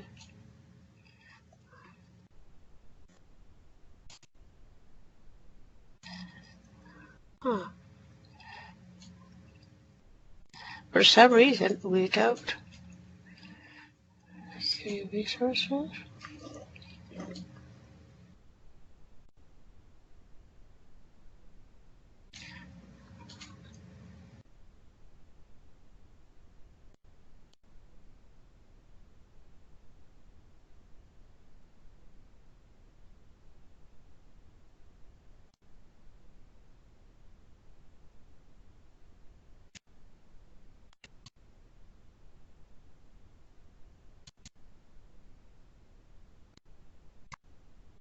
I think I put it to the wrong one, but okay. So were you guys able to connect? So another thing we can do is go into that resource group.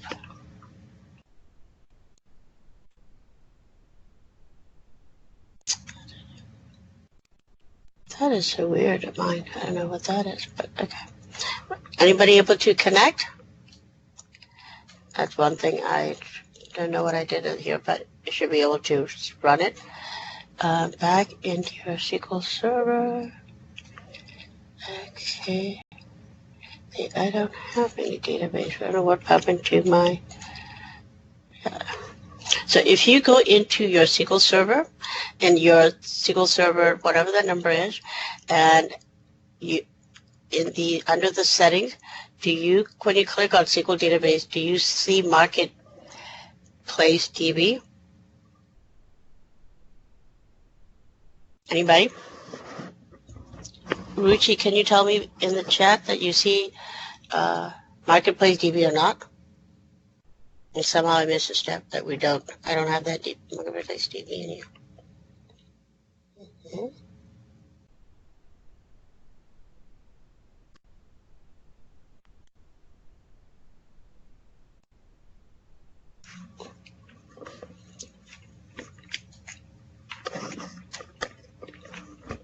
Anybody?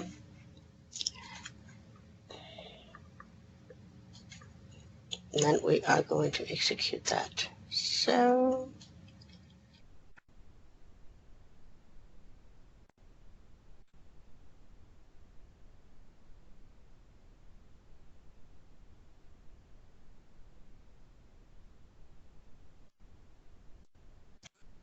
All right. I'm not hearing for anybody, so I'm not sure. Some of you guys created, some of them you were able to create it or not. So I'll go to make sure that we can create that. That's almost, we're at the end of the stuff here. Anyway, so let's take a break so I can figure out. And you guys, so it's about 8:23 here. Yes, 8:45. We're back already. Are you back, Jeff? Jeff, are you back? Yes, I'm here. Oh, okay, good. So can you confirm that? Can you make sure you see this? You see your Marketplace DB under your resource group? The resource group we created. Are you currently sharing something? Oh, it's not sharing? Okay. Oh, I don't know if I don't. I think if I go move away, this will automatically unshare me. You know, if I get up and leave, you know, I don't know why I keep stop sharing. All right, sorry. Yeah, so I want to make sure you go back into under the resource group we created for the security one. I call my main security resource. In that resource, you should see your SQL server. I call mine main SQL server, and they append that 22553. So go into that, go into your SQL database. And once you're in that SQL database, under the settings, can you select SQL databases? And make sure you see Marketplace DB. If you don't see that, I will have to tell you what command to run. Everybody saw that?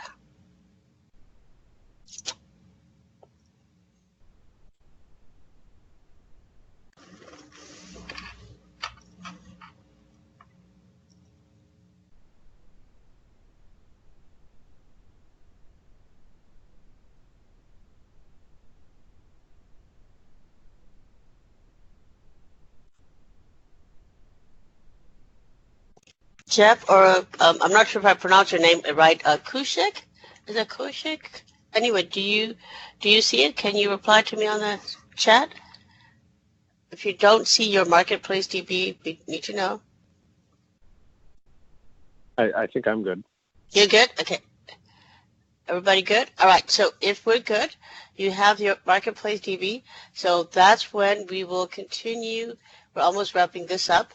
So we are going to do the section that, so we just did the restrict network access. So if you're not, one thing before we run anything, that I need to make sure you are going to look at the, make sure that you are on the prompt. Are you in the SQL prompt, or are you in the Azure command line? So if the prompt is saying your name at Azure, that you are not in the SQL.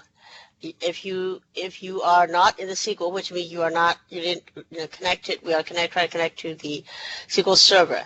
If you see those, that greater sign, that means in the prompt, it should say your app, your name at app server. If you say app server, then you're good. If you're not seeing app server, if your prompt is like mine and it's saying my name at Azure, then we have to run this command, which is SQL command here. We have to run that SQL command that has your SQL command -s TCP. I'm sorry, I should have put step in this one. I didn't put step in this one. SQL command -s TCP, your server name with you have to change your administrator name, the password name. That's what you need to do. So make sure you are in the SQL command before you can run the execute stuff. So make sure we are in I'm in the Azure right now, so I'm going to go connect to my server. Now, as soon as you can tell if you have one with the, is that greater? Yeah, is that greater or less? Last time, but anyway, so if you see a number 1 with the prompt, that you are in your virtual machine. We want to make sure you are in your virtual machine before you are going to run the execute command. We are creating a database level IP address rule. So in that execute statement, execute sp.set_database_firewall rule, and we create a firewall rule called my firewall rule. notice that there is an IP there. You need to change that IP address with the IP address of your server. So first, before we run that statement, let's go find your IP address. So your IP address in the portal, you're going back to the resource group you were in earlier. The resource group we created for this machine. For this particular lab, okay, make sure that you are in your app server. So in the resource group, I select my resource group, which is main security resource. You select your resource group, and then within that resource group, I choose the app server. We create an app server. So go to your app server. Everybody so far so good? If you can't find app server, let me know. In the app server, on the furthest right column, after the computer name, operating system, size, you should see your public IP address. Go copy that public IP address. When you put your cursor over, you should see a document icon. You can use that to copy, please. And make sure you copy that and put it into the notepad that you guys are looking at. So you need to copy it in where the IP address is 40-something dot something. You need to replace it with your IP address there. In the execute statement, where is user database level IP address, and we also have allow app server as well. So we have IP, the database level rule, and server level rule. Okay, everybody so far so good? You find your IP address and you replace it. Then when you run the execute, you need to make sure we are in the SQL command. Okay, once you run that execute, then you have to type in Go. When it comes back, if you don't type in Go, it does not execute. So you have to click Go. You have to type in Go in a second line, a separate line from the command itself. So let's say one row's affected, and then we are also going to set a firewall rule for the database. We are also going to set server rule. So we'll run to execute statement.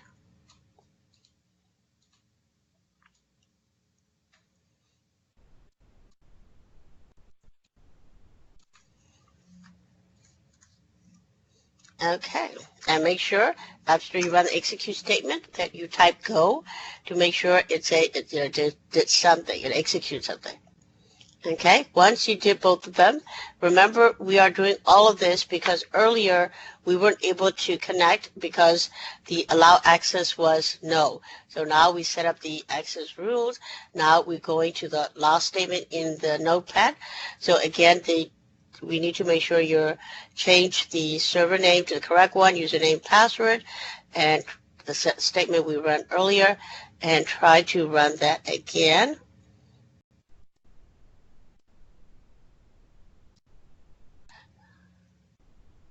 This time we are trying to connect to that marketplace DB.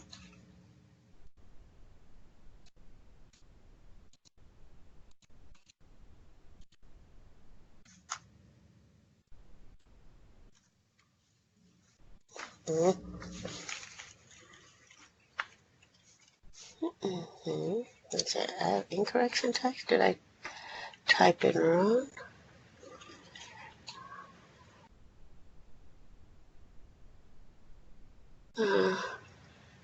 Oh, yeah, I have the wrong SQL Server name.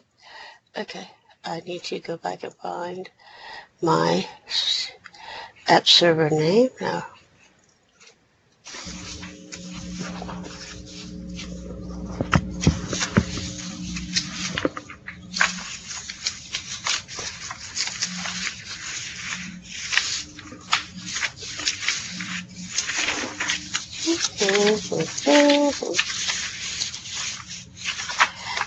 Everybody were able to run the execute?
All right, everybody able to create those?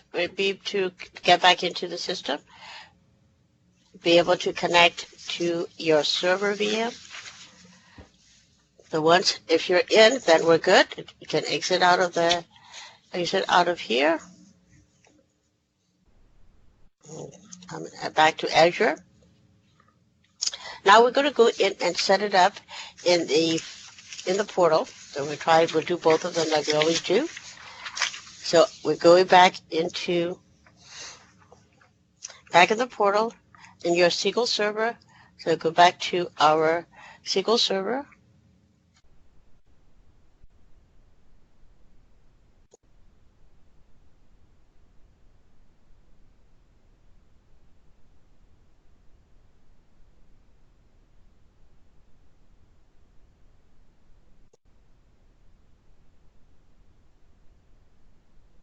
So we're going into security. Once you are in your SQL server, go into your security, and we are going to select firewall and virtual networks. We have no rules here, so we are going to add a rule here. So in the rule name, we are going to type in here, they want us to type allow app server.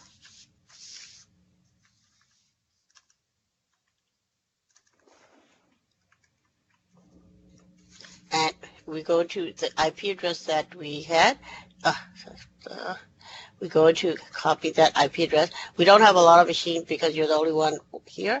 So we're just going to use the start IP and end IP the same. Sorry, I did copy paste the wrong one. So go back and make sure that you have the right IP address that for your server.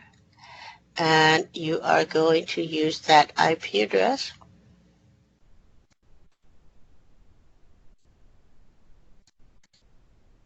For both starting IP and end IP.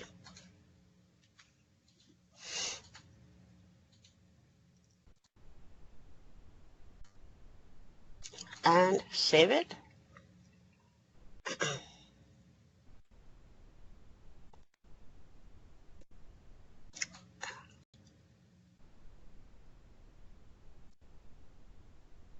So you should see your IP, you have your rule name, allow app server, and starting at IP and end IP. Of course, in the real world, that's not what's going to happen, right? In the real world, you're going to have a range of starting IP and end IP that what you're going to allow people to connect to.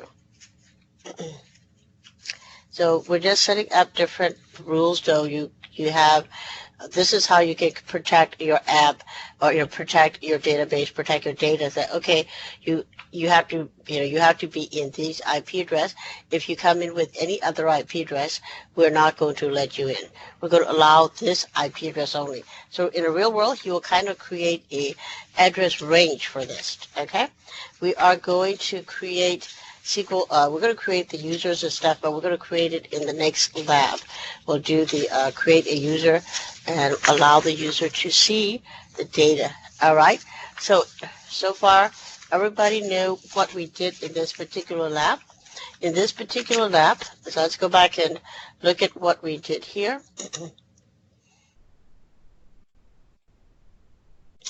I assume everybody able to run the statement and we're all good. So what we did here, the first one is, again, we did assign all our values here. So we had variables. We had a variable admin login, password. By now you guys are pro with this, right? Because we've done these assigned variables a lot. And we assigned the variable name admin login to the value admin name, whatever you put in the single quote. That value is assigned to that variable. Then we have password equal. We assigned the password variable value to the password variable. So we have admin login, password, server name, resource group. So we got all of them. We pull the location from the resource group, and we create the resource group before we came in. And the step 2, we create our server. The first, we create a SQL server, and that's what we've been using. My SQL server name was May SQL Server, and had digits next to it. So we create a SQL server. And then we also create a database in that server called Marketplace DB. That's what we created in that. And then after we created, we went also and create a app server. We create an app server and we generate a SSH key to show you how you can connect to your VM via SSH key. We had create a VM and we connected to the VM by RDP in the previous lessons. We did the RDP connection. So this time I want to show you a different connection. So we went and did that and we create a SSH connection.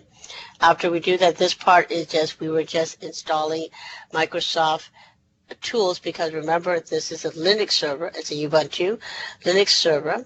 Because it's a Linux server, it will not know Microsoft commands, Windows commands. So that's why we have to run these tools, which is a package.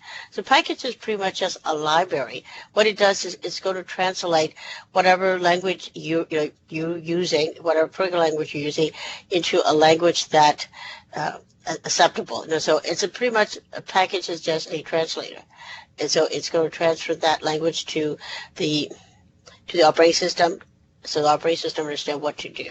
So that's what, and all these are all, that's very common that anytime you build a server after you install the operating system, you have to install the dependencies. So that's what we did, and then we also create a network, restrict the network access so users can connect to, some users can connect, you're not going to give, again, the server can have many databases. We only have one right now called that Marketplace DB, but in the real world you're going to have a bunch of them.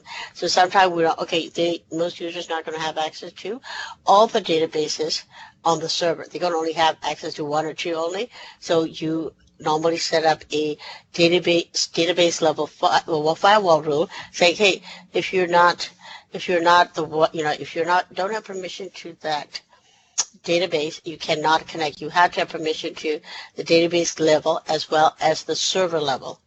So either you can do a single sign-on, somebody connect to the server. Once they're connected to the server, they have access to all the databases on the server, or you can you can make sure that it's a single sign-on, and they have to connect.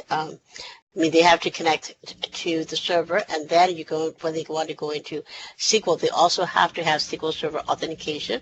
So they also have to have a username password for the SQL Server.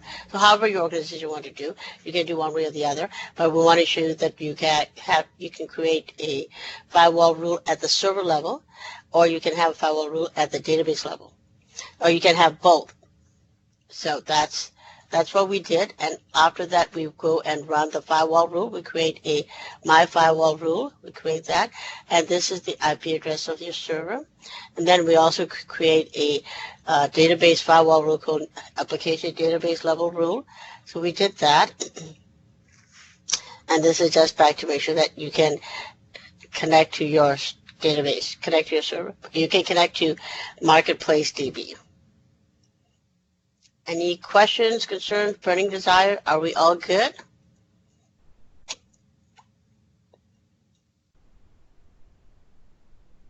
Seymour, we're all good, right? Everybody's good? Let me know if you're not. And if you're too shy to ask me, you know where to find me. Email me.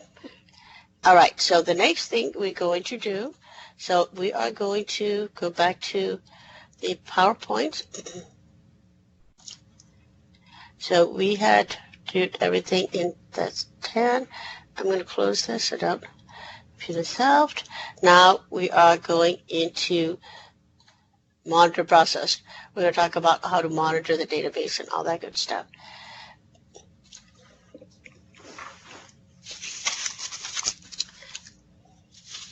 I know it must be sometime you guys going to feel like annoying that I'm asking all the time how you guys doing, but because I can't see you, I just wanted to make sure that you guys are still there, and I'm not just talking to the computer or talking to myself, which I do very well anyway. I can talk to myself all day long. All right, so here we are going to look at the Azure monitor process. Okay, so we're going to monitor how do we monitor our databases, how do we monitor our servers. So that's what we're going to talk about it. So these are things we already create. We know how to create database, add tables, work with data. We'll do some more of those. We did a little bit the other day. Other type of databases also we want to introduce you here is the SQL data warehouse. So SQL data warehouse is also, it is a type of database. It is a SQL, but SQL data warehouse, normally we store a archive data, or we store data that to run your report. So if you're using, I don't know what type of reporting, I think you guys are using Power BI, but if you're, analysis tools, if you're using anything like SSAS, which is SQL Server Analysis Service, so SQL Server Analysis, any analysis tool will look at a archive data, right? Because we wanted to analyze the data for the last 3-5 years. And so if you have a large volume of data and those data are not hot, what I mean hot means that not having a lot of transactions, not pulling data, adding data, inserting, upgrading, you're not doing that. We call those stale. If it's stale, which just means it's not, it's important data, but we don't need to have had access on a day-to-day basis. And that type of data, you will put it into a data warehouse. And we normally put stuff to a data warehouse for analytic stuff and to analyze the data to run your report. So the data warehouse is good to handle massive amount of data, large data.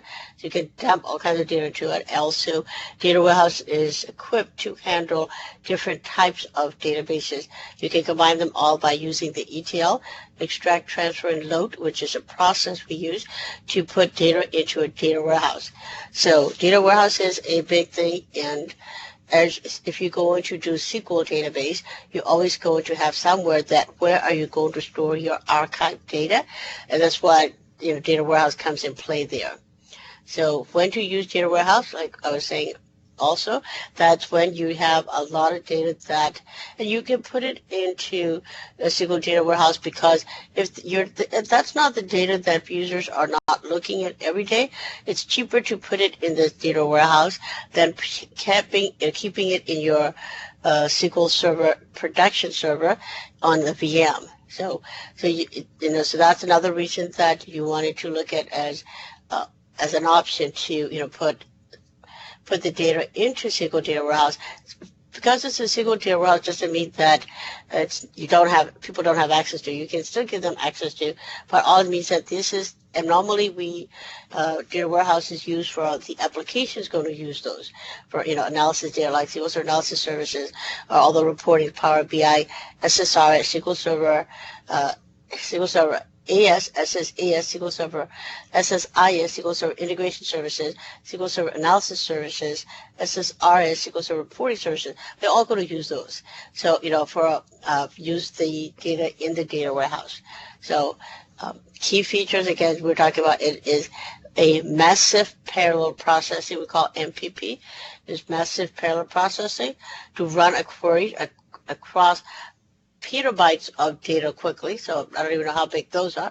Since storage is separated from the node computers scale independently to meet any demand at any time. So it's a separate object. It's not dependent on the underlayer layer. So because of that, you can scale up and down fairly quick. So it's very useful for having data in the data warehouse for analyzing and reporting. So why Azure SQL database is a good choice? It's convenience, cost effective. You can scale up and down as needed, and it is highly secure.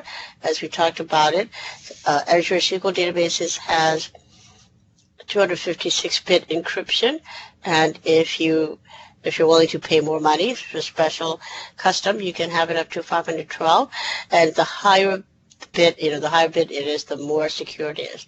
So Azure SQL database has these configurations, same thing that Logical Server has and Data Warehouse has as well. We saw those DTUs. DTUs is a combination of transaction throughput, input, output.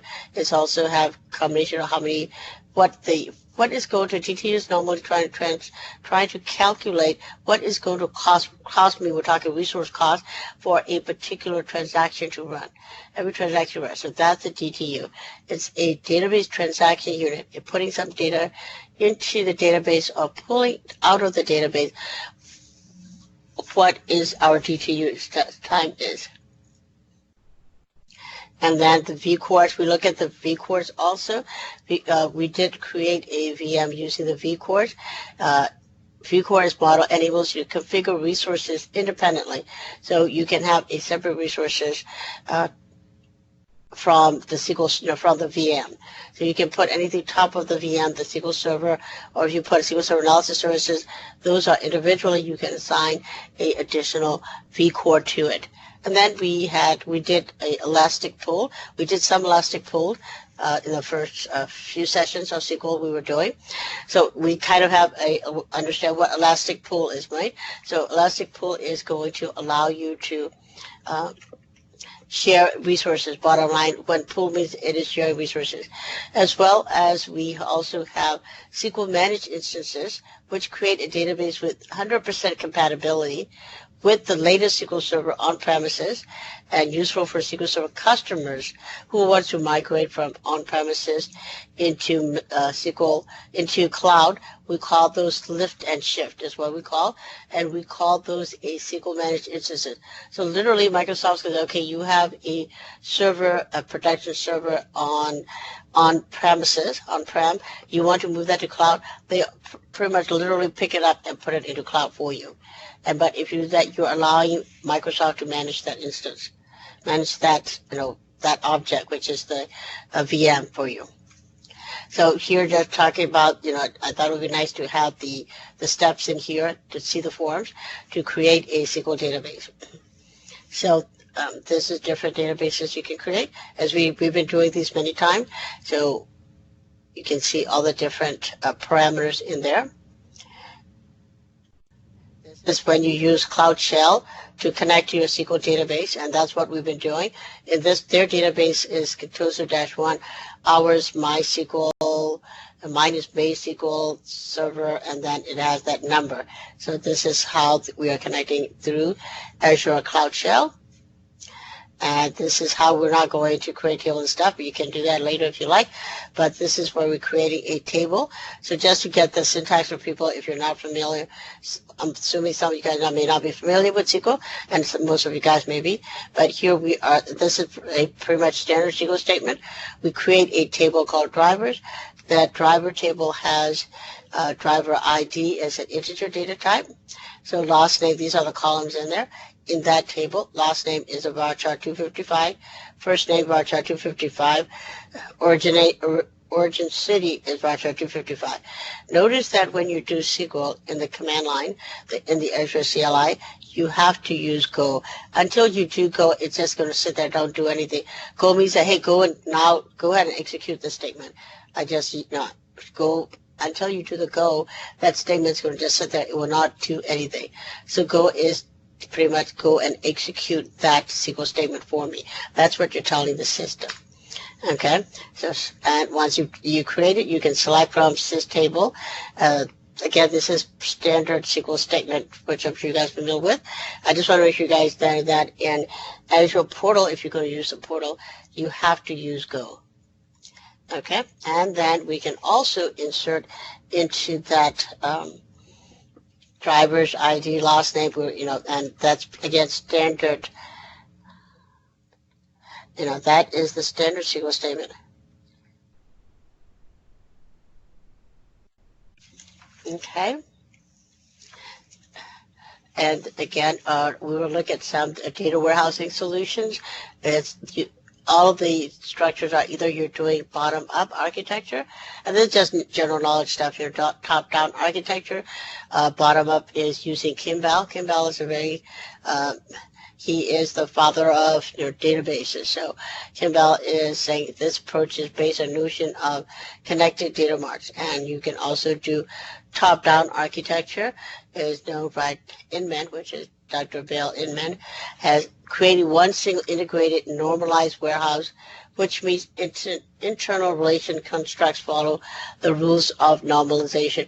This is not, a database class, so I'm not going to talk about normalization, but in general, that's what every database has: normalization.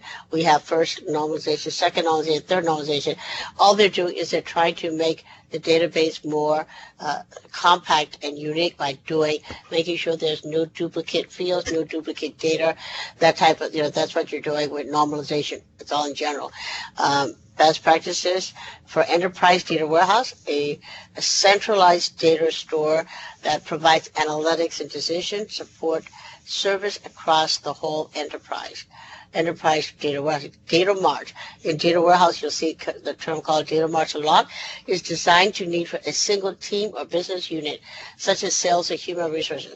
So you have a huge data warehouse with huge amount of data, and you can kind of create a data mart that you can kind of check that, well, out of all these big data, the salespeople need these tables. You can group them out, put a group top of it.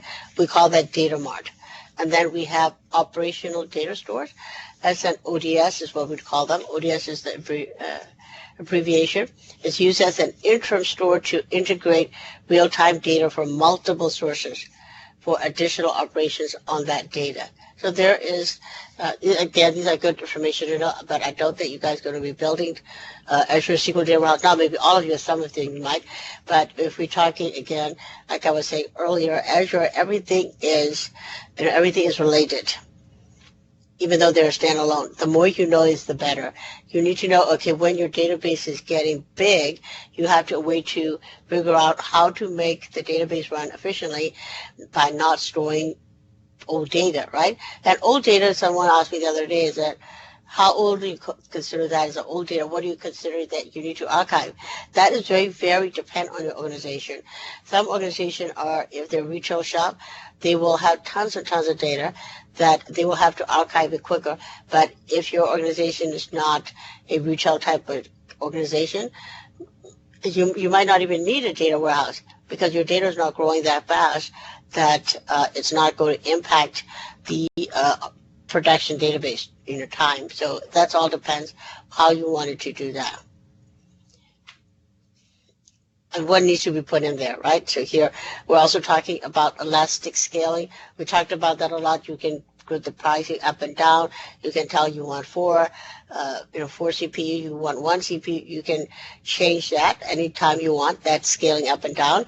And those are powered by cloud. We have we integrated with Azure, Power BI, all that stuff. Provides you a really market-leading price and performance, applications that you can use. Simple billing, compute storage, pay for what you need and what you need it. When you need it with dynamic pause, bring DW Data Warehouse to cloud without rewriting any code. So you can pretty much do a lift and shift and not spend any time to convert or migrate or conversion from on-premises to the cloud. So that's a pretty cool stuff though, right?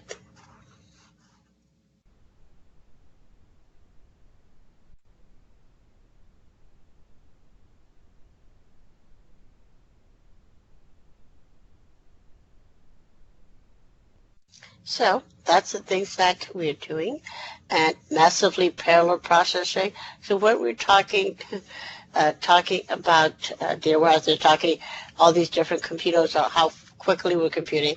And notice that you see all the zeros and ones. Those are, we call that binary. If you're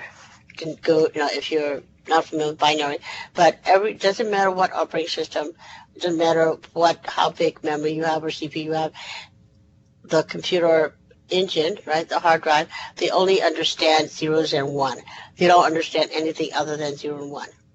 So when you think about it, all the operating systems all the hard drive, network cards, all of that, they are communicating. They have to be able to translate what the user requests into zeros and one and pass it to the hard drive, to the engine of the operating system. That's why they're just talking here that it's the you're using luckily that we don't have to be using zeros and one, right?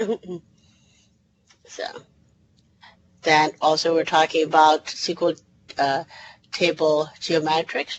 So table structure is distributed across all of the nodes in the data warehouse. So this is just to, you guys to be familiar with it. We're not going to spend a lot of time in it, but if you talk about data, we need to make sure that you also have a good understanding of what data warehouse is. So you have hash, you have round robin. These are different type of distribution methods that you can use. You can replicate a copy of entire table and place it on each computer node however you want to do it. So here creating Azure SQL Data Warehouse, nothing much different than when we create the SQL databases. We've done this, we have been creating a lot of resources, we know how to create those. It asks the database name, which is your data warehouse name. You go to put the subscription that you belong to. You go to create a resource group. You can make the decision that if you already have a brand new resource group or you wanted to put it in existing. Okay, and then we are talking about select the source. Of course, you can select the blank database, start from scratch, or you can select from the sample databases. And we create some sample data. Well, we had created a database from a sample the other day as well, right? Azure AdventureWorks tells that's what we did. And here's the server. Where do you want to put your data warehouse on? Whatever server and location you want to put it on, that is configured in that SQL in the server level. Performance level. Performance level is a little different on they use different. They're using generation 1, 2, 3, 4, that type of thing instead of basic and premium standards. But this is all cost associated. What type of resource do you need for your data warehouse? How much memory do you want? How many CPU do you want? That's what is defined at that level and that performance level. And create a data warehouse and use some sample data, query the sample data. So these are some of the exercises we'll do. Here again, creating Azure SQL Data Warehouse, which we did. Also, then we can perform some of the query to make sure that the data that created in the Azure SQL Data Warehouse is accessible. We need to make sure that you can access it. All right, and so this is standard SQL Server connection, right? So you can use SQL Server Management Studio and tell us what server type you want, server name, authentication, login, and passwords, all that good stuff.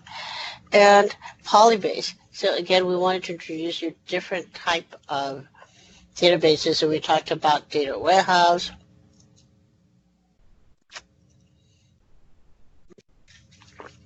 We go to explore how Polybase works. We can upload text data to Azure Blob, collect the security key, create SQL Data Warehouse, import those from Blob storage or Data Warehouse. Polybase is a newer technology, and we are Microsoft is embracing that technology for a big time. It is integrated with Polybase. You have so these. Again, there are all types of new data, new type of databases coming out because due to having object databases that go away from relational, plus we have disparate data. So disparate data are the data that we collect from a social media. So if we know how to handle structured data. We've been doing that. We're good at handling structured data. We got that down. We've been doing it about 30, 40 some years. But when it comes to disparate data with all the Instagram chats, that type of information. How do we gather those? How do we go to make that most efficiently? So that's what the Polybase comes in. Polybase is a methodology that you're going to use to integrate it into your database, data warehouse, also Azure Blob, a data lake. So this is kind of how it goes in, and we can create a upload text to a Azure Blob storage. Again, they just show you different ways. We had created many of them. We know how to go get the keys, connection string and stuff. Then they create Azure Data Warehouse. Then we're not going to do all of these, but wanted to give you a good understanding of what they do. So we can import the data from Blob to the data warehouse and vice versa. And another thing also is data stream. Data stream and event processing Then how can we integrate it with event hubs?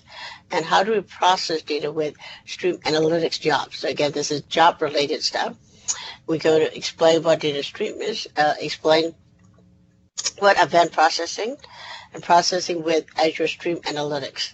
So data stream, in the context of analytics, data stream are event data generated by the sensor or other sources that can be analyzed by another technology. So that's something that you wanted to make it translated well enough that any other programming language can pick it up. So continuously analyze data to detect issues and understand or respond to them. Analyzing the data, understand the system. Data stream are trigger actions. It is trigger specific when certain thresholds are identified. So analyzing data is the whole key that why we wanted to use data stream. Data stream processing approach is two approach. Reference data is streaming that can be collected over time. So data stream is more understanding the users. So it's understanding, so that's what, like, machine language. So what we're doing here is that, so I like to shop online, and I like to shop at Macy or Dillard's. That's a two-store that I like to shop. So when I go into Macy knows that what are the type of product I bought in the past and what type of things that I look around. So that's what we call this machine learning. They figured out what things that you like, and that's what they're going to pull out first. They're going to show there's a special sales going on for this product that you purchased in the past. So that type of thing. That's very similar. That is what data stream is doing, analyzing your data, understanding the data, and feeding that data to the user back. So that's what data stream is popular for that. But in the past, we've done that too, but we can do that in relational as well, but we cannot do it on a disparate data. So data stream can handle disparate data.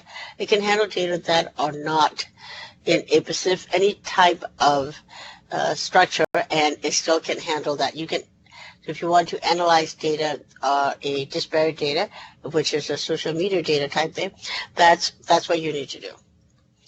Event processing, we have the process of consuming the data stream, analyzing them, deriving actionable insights out of them is called event processing, and has three distinct components. Event producer includes sensors or process to generate data continuously, such as a heart rate monitor or highway to all in a sensor. We also have event processor, consume the data stream and derive insights from them. Depending on the problem, event processor either process an incoming event at a time or process multiple events at a time. Then we have event consumer, which consumes the data and takes a specific action based on that insight. So example is like, say, event producer. So let's say I have as I told you guys before, that I am disabled, and I have, because I'm in a wheelchair, I have an elevator in my house. So I have two elevators, which caused me to arm in a lake. But in those elevator, they have a gear to pull you up and down in the elevator. So it's very interesting there. So they have, so this is one of the event processing that I wanted to share that. So what they do is that they have a sensor, so they have a software, in these, the company that engineered this particular type of elevator. So what they do is that they go to monitor and say, okay, once those gear at certain of level, they're looking at the heat, how much heat is generating. If the heat gets go over the threshold that they set, then they'll call me and say, oh, now it's time we need to change the gear that you bring the elevator up and down. So that's what gathering that information and so ahead and sending you that, hey, now sending you a notification, okay, based on that, now it's time for you to change it again. That's what event processor will do. And the event consumer is like, okay, what action do you want to take? Okay, so they can notify me, say, hey, we think that it's time for you to change your gear. I can say, okay, I want to do that now, or I can say, well, I don't have the budget yet. I want to wait till so and so. So whatever action I want to take based on that notification. So that's what event processors do, and the event producer is the process that collect all the information, feed it to the processor. The processor needs to, okay, well, it's normally I think it's under 80. If the heat is under 80%, then they say you don't need to change it, it's safe. But if after 80, then you have to change it here. So those type of information. So that's something like that is a software can manage that and create it. That is what we are doing called is this data streaming. All right, and processing event with Azure Stream Analytics source. You can have sensors, systems, application, injection, those event hub, IoT, Internet of Things hubs, Azure Blob Storage, and the analytical engine. We have Stream Analytics Query Language, .NET SDK, and the destination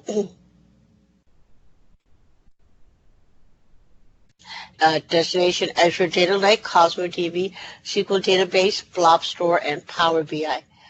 And Azure Event Hub. So Event Hub is something we haven't really talked about a lot on that yet, so this is good to know.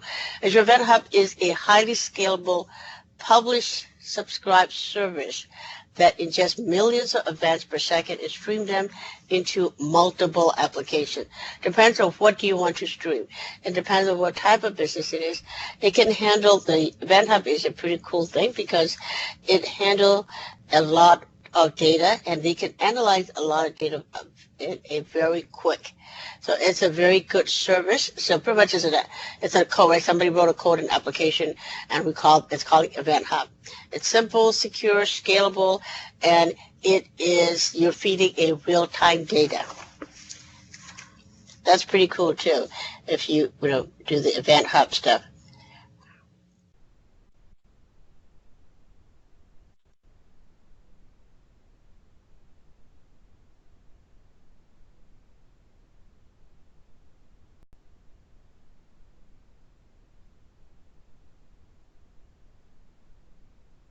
All right.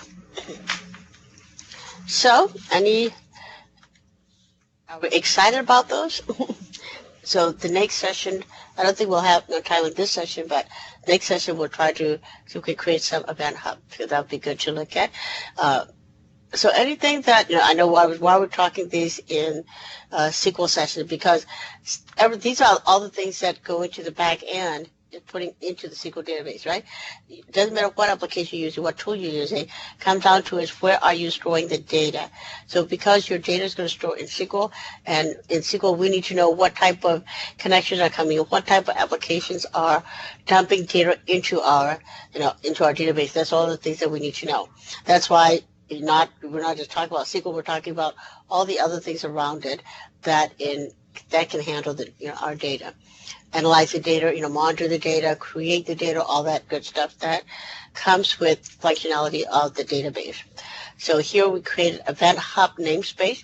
So again, Event Hub namespace is a container for all the Event Hub. So you have to have a namespace first, and then within the namespace, you can put individual Event Hubs underneath the Event Hub namespace.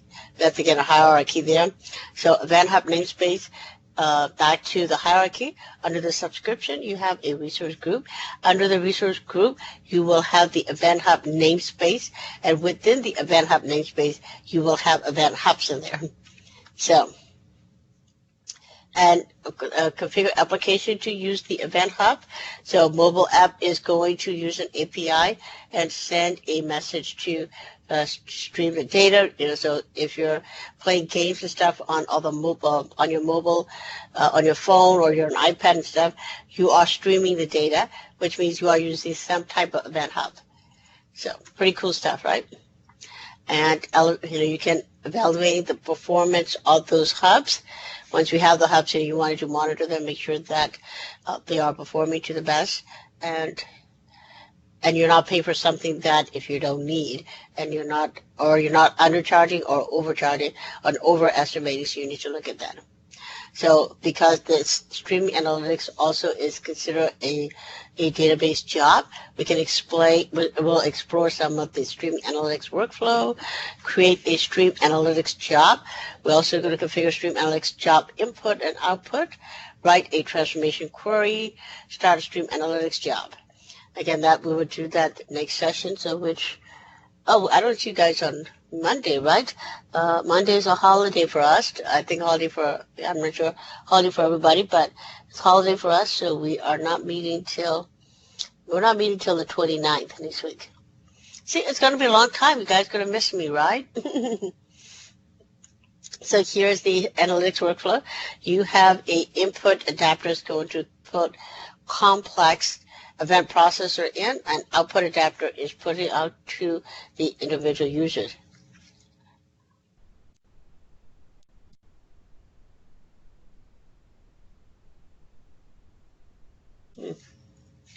Okay, so in this creating a stream analytics service, we're going to put our job name, what subscription this job is going to belong to, what resource group it is, what location this job is going to be.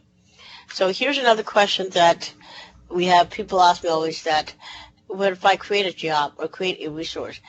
If I put a resource group, do I have to put it in the same location?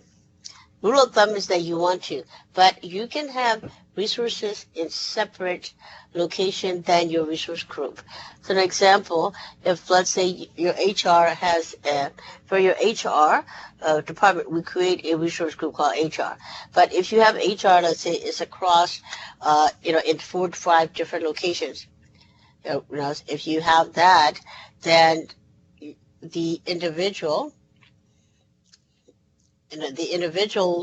let's say SQL databases, we have 4 or 5 different locations. The individual SQL databases can be different from your resource group. So your resources, which is the VM or SQL database, or we create that batch account. All the resources are objects. All of them doesn't mean that, even though they can belong to a resource group in Central U.S., but they don't have to be they don't have to be in the same resource group. They will try to stay whatever the closest to the client, closest to the users who's going to use that product, use your app. So, but if you put it in a different location, it's going to be a little bit more performance-wise. It's going to take some hit unless you can put it, unless it's very close to you. So you need to look at that as an option as well. And we're going to create an analytics job input. So here we're creating Event Hub. So if we create the resource group, then under the resource group, we created the Event Hub namespace. Under the namespace, we created a Event Hub. So that's what we're doing. And within that Event Hub, we also have to create a blob storage. And here we're creating a blob storage here. And under the blob storage name, we have also create a new container. Okay. Transformation query, that's what we're doing there. We'll get to do that in the lab, so no worry there. And how do we start a stream analytics job? There's a start button, and in each job, when you go to their overview blade, you can click on start. And that's the lab time, but we're going to do one more lab for today. We're doing a small one, an easy one, not so easy, but we're not going into creating those event hubs and stuff yet. I'm trying to create a lab that we don't have to do too much in Visual Studio, because I know some of you guys don't have access to Visual Studio. So, all right. Are we guys still awake, alert, and enthusiastic? I don't know about you guys. I'm tired today because I think I was coughing all night and I couldn't sleep. So that really that really kills me when I'm not sleeping good.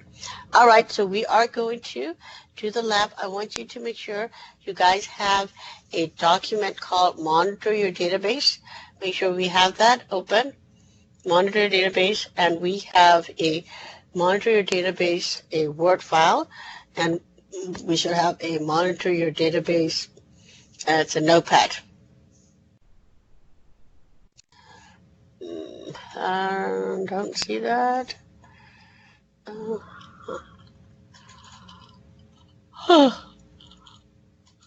Excuse me. Okay, I don't know. I put this one in for you guys or not. Oh, come on.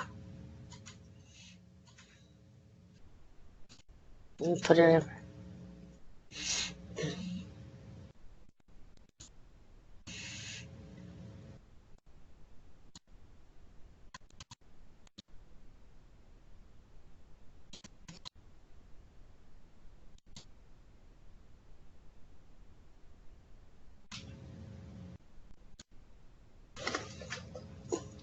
Let me see if I have it uploaded for you or not. It's okay. If not, I just upload it. I need to also make sure you have the monitors, your database. Okay, you have the notepad file as well.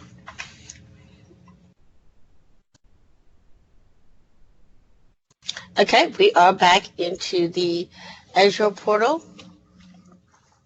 Let me make sure I have the SQL one to do. I mean, do I have? Okay, I have that one.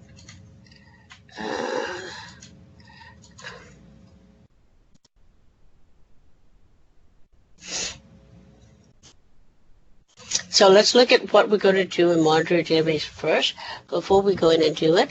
Okay, so here we are going to go into sign into the Azure portal, and we are going to select the server, which is, we have that SQL server with a 5-digit at the, pending. So mine was MySQL server, I think 55233, something like that. We're going into the portal under the security. We're going to select auditing. These are things that we haven't done, so it'll be interesting to do. And also we're going to turn on. Auditing is turned off by default, because when you have auditing, it creates logs. So we don't want logs to overgrow and kill your VM. So that's why we need to make sure we turn that back to on. Off is by default. And once the button's on, we go back and make sure we select the storage to define the storage account. Go into the details, storage account, where use an existing storage account. You can create new, it's up to you that you want to do. Make sure, I think we're going to just use the existing one. We don't need to create unless we have to. We don't want to do that. In the storage settings, and we're going to make sure that storage setting is set to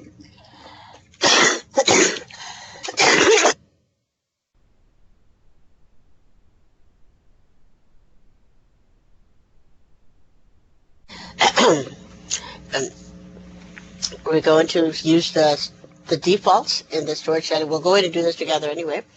And we're going to generate some audit records, and we're going to take a look at those audit records. We are going to log back into the database as the application user. So we will create we're going to create an application user, and we'll do that together as well. And we're going to run some queries, and we can go into auditing to go see once you run a query.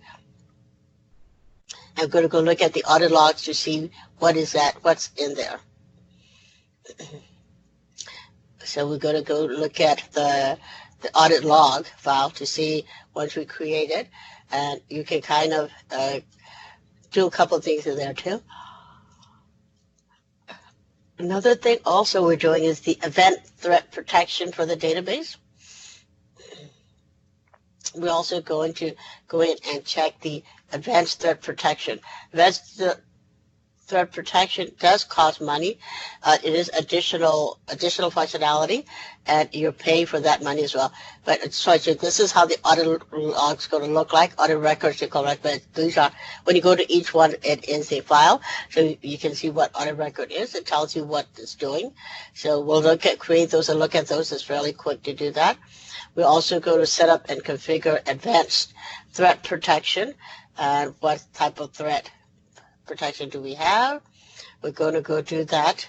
It's SQL injection reports, all that. Who's trying to break into your network or break into your server?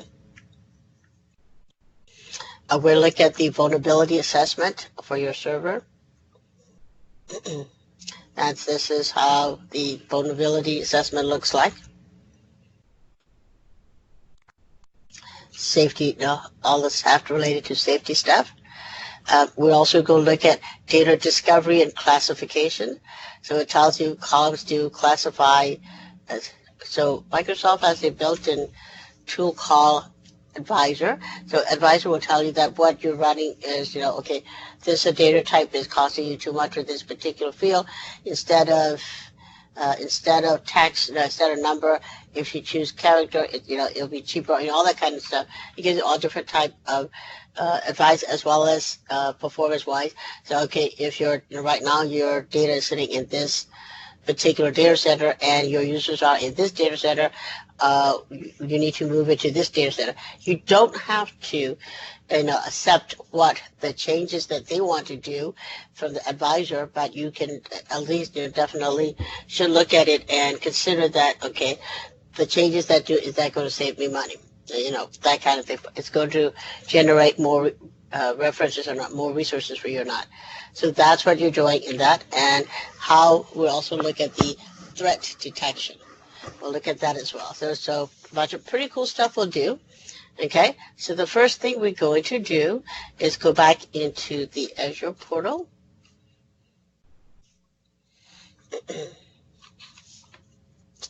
So we'll go back to in the Azure portal, we'll go back into the resource group and we'll go to select a resource group in the menu. In the resource group, we're going to go into the resource group we created. The last one we created, Main Security Resource, is what I called. So go into the resource group that you created. And then we're going to go to the server. So the server, here's the SQL server. Mine is MySQL Server 22553. So I'm going into that server.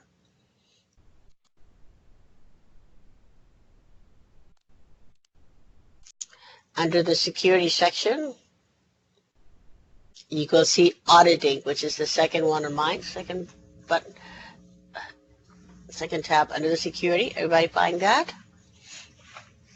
First of all, make sure you are in the portal, and in the portal, you're going to select resource group from the main menu bar in the left panel.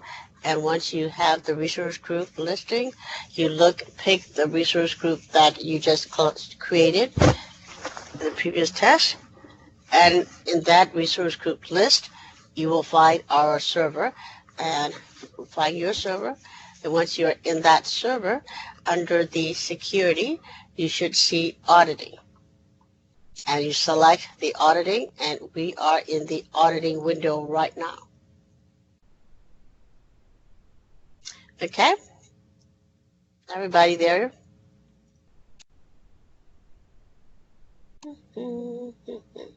So we have a bunch of these here. We have, notice that auditing just turned off. We have, okay, are we in the firewall rules? Firewall and return numbers? I'm sorry, we're in the auditing. Okay, we are in the auditing. When we're in the auditing, notice that by default is off. We are going to turn that on, and we are going to select storage. But notice that there are 3 types that we have. You can put audit, so audit log, right? The audit is going to create a log file. All these logs, where do you want to store it, if they're asking. So you say, hey, Do you want to store it in the storage, or do you want to store it in Log Analytics, or do you want to store it in the Event Hub? So in this particular one, we're going to store it in the storage. So let's go and configure the storage, and we're going to we can create a storage account, or click the storage account, then we'll open up. We can go into the storage account. I'm just going to, okay, all right, well, first I got to make sure that we pick the subscription, the right subscription. Once you make sure that you're in the right subscription, we only have one. And here, I don't have any storage account here. They want me to create a new storage account. Or I already have a storage account. I'm not going to create a new one. I'm just going to put it in my monitor storage. You can put an existing storage. You have to just to save us time. We're not creating new storage. That'll run a little faster. Share storage access key. That you want the primary or secondary. So in this case, we say just primary, and we're going to click OK. So now notice that we have a destination. We need to choose one, which we did. So we have that. We're going to click Save. So now we have created an audit.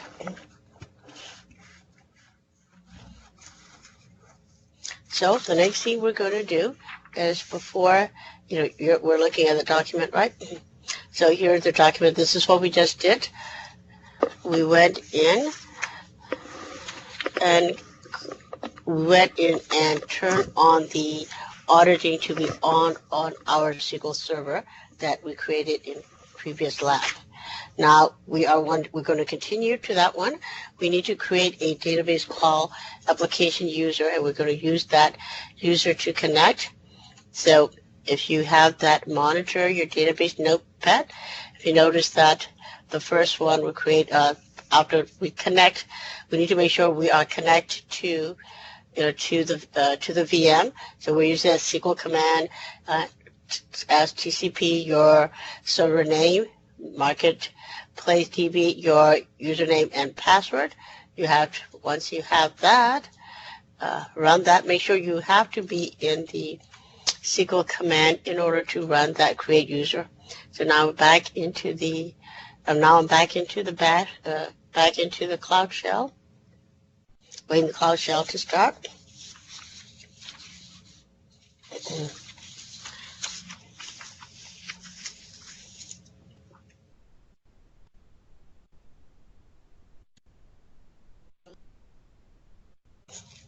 So once you run that very first command in the monitor, you should be in the SQL command prompt. And when we are in the SQL command prompt, we're going to create a user called application user.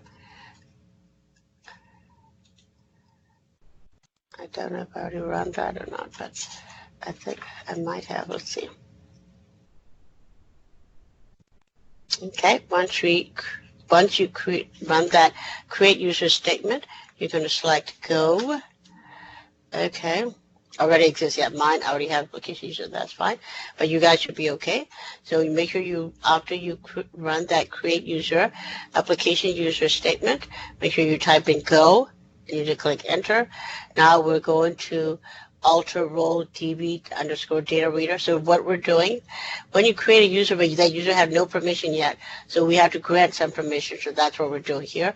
We're going to alter the role called data reader, and we're going to add a member called application user. We're also going to alter a role db data writer and add a member. So we are adding db data reader and db data writer. So we're doing that to our application user.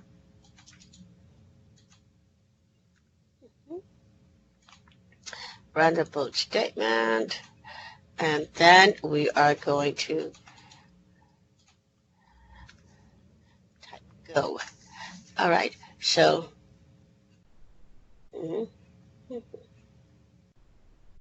we back to the document here. So what we've done now is we created a user called application user. We are going to make sure that we can run this statement as a application user. So we're going to try to connect as an application user. Right now we are connect in as a admin user, right? Whatever user that we were in before. That's what we were. So now we need to make sure that we are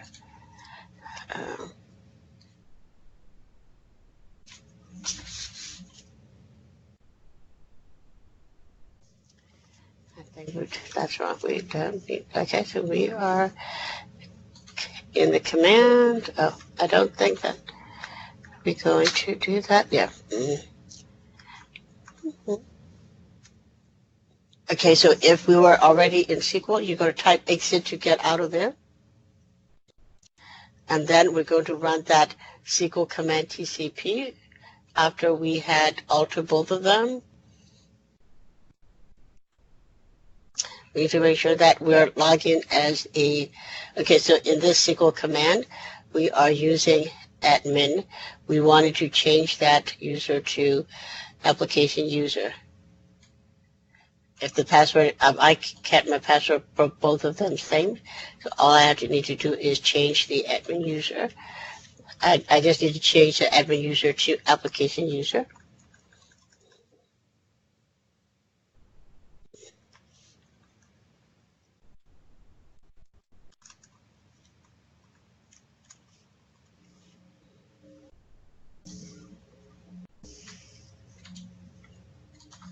So if you were logging as to the server as you log into the server, we were logging as an admin earlier, so you need to make sure that you logged out of the server.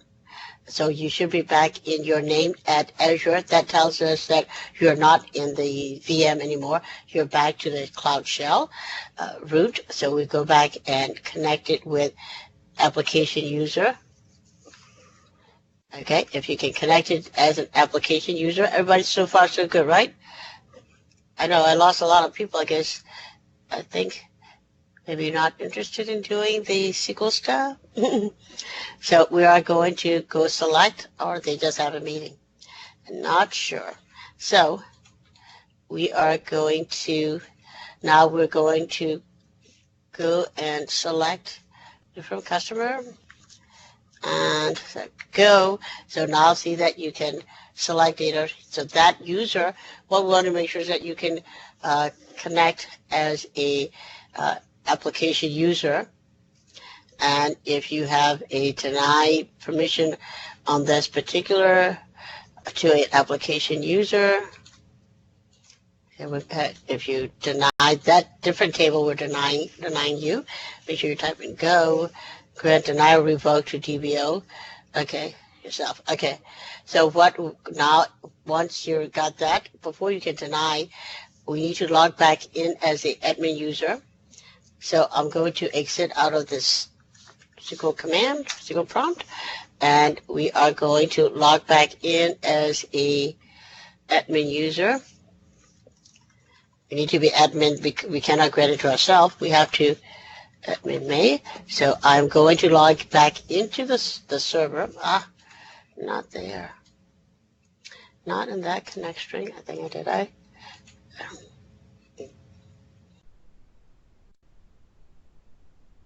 Let me open another one now. But they accidentally override it. So this is the one we're talking, and not your connection, not that one. Connecting with the SQL command here. This one, and we are going to connect back as a admin user. So I need to go change admin may and password.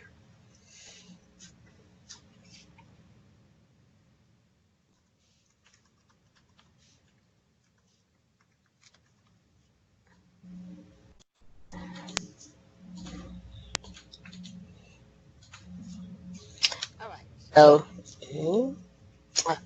okay, I need to change the server name also. Remember my server name? I thought I had a one that Okay, this one already have.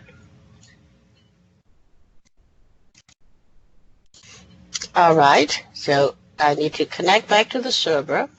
Once I connect to the server as an admin, then I am going to go deny permission to that application user, the one we just created. I'm going to go deny permission to that user. Going to application user. Now I am a administrator, so I can deny them and click go.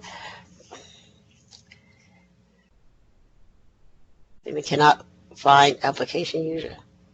Okay, that's what we want because it doesn't have permission. You want to make sure that user does not have permission. But okay, and you can, because you don't have permission, that user cannot go back to your monitor thing, so they cannot access. But that user can select things from that. So right now we are logged in as a admin, but I guess I don't have permission to deny. So you can deny a permission to a particular user, and then we created a user with that name, right? Application user. Yep. Application user. So we can deny that application user, and then we can, when you try to run it as the user this time, then it will say you have denied permission. That's all we're trying to show you. I don't have permission is what it is. All right, so that's what we were talking in the monitoring part here. So that's what we're talking, and when next session we will do the streaming some analytics job. So we'll do all the other kinds of stuff that you wanted to try. So let's go back and look at what we did for because I know we gone through a lot of different ones. So let's go back and look at the section 9, 10, 11 especially. So section 9 of the overview of Azure SQL Server. We only have one more session left for SQL. So what we done here, we had played with your Azure SQL database. We talked about different costs, how we can scale security, that you can put in whitelist or how long. We also create Azure SQL database with the administrative permission, and we've been using that. And one server, many databases. That's a concept that when you create a SQL logical server, you want to have many database instances. And we talked about the different type of performance that you can get, resources based on either you can decide you want your resources to be DTUs or server cores. We talked about the differences. We create both ones. We had created a elastic pool. We talked about it intensively on that. Elastic pools, this means that you are sharing your resources. And we talked about the different parameters in there. We created a SQL database. We set a firewall to that. We created in Cloud Shell as well, and how to get information out of your database. We connected to the database, and we did a single database in Azure Lab as well. And then we create a elastic pool again, and this time we created in PowerShell. And we're talking about what is elastic pool and when to use it. If you have several databases that you wanted to use, how many databases to add to a pool, that's all depends. And here, by default, is 1, 2, 3, and if minimum and maximum is up to 500 databases to a single pool. And how we create, we go ahead and create the elastic pool. We created in both, and then add the database to the elastic pool. Elastic pool is a separate object, right? And it depends on how many databases you wanted to add to the pool. And then we plan our Azure SQL databases. We create the pool. We add databases to the pool. And we talked, again, different pricing for the pool. And we talked about the DTU model versus the vCore model. We look at cost estimate thing. We did created the vCore base as well as we done it the DTU way as well.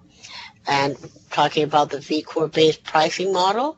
Talking about depends on how many core cores. The higher core you have, the data mix and the size you have, the more you'll be paying. Then we create a SQL Elastic Pool Lab. We did that. We just did the secure Azure SQL DB today. We did that. Now we create the Azure SQL database. We just did that.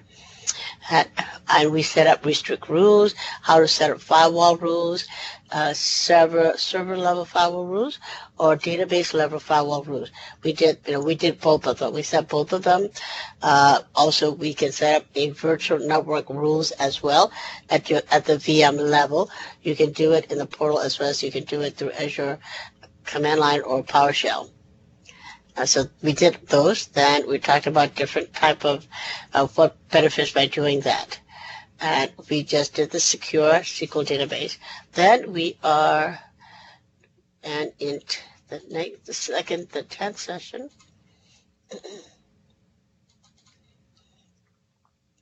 in the 10th Azure SQL jobs. So that's monitoring is 11.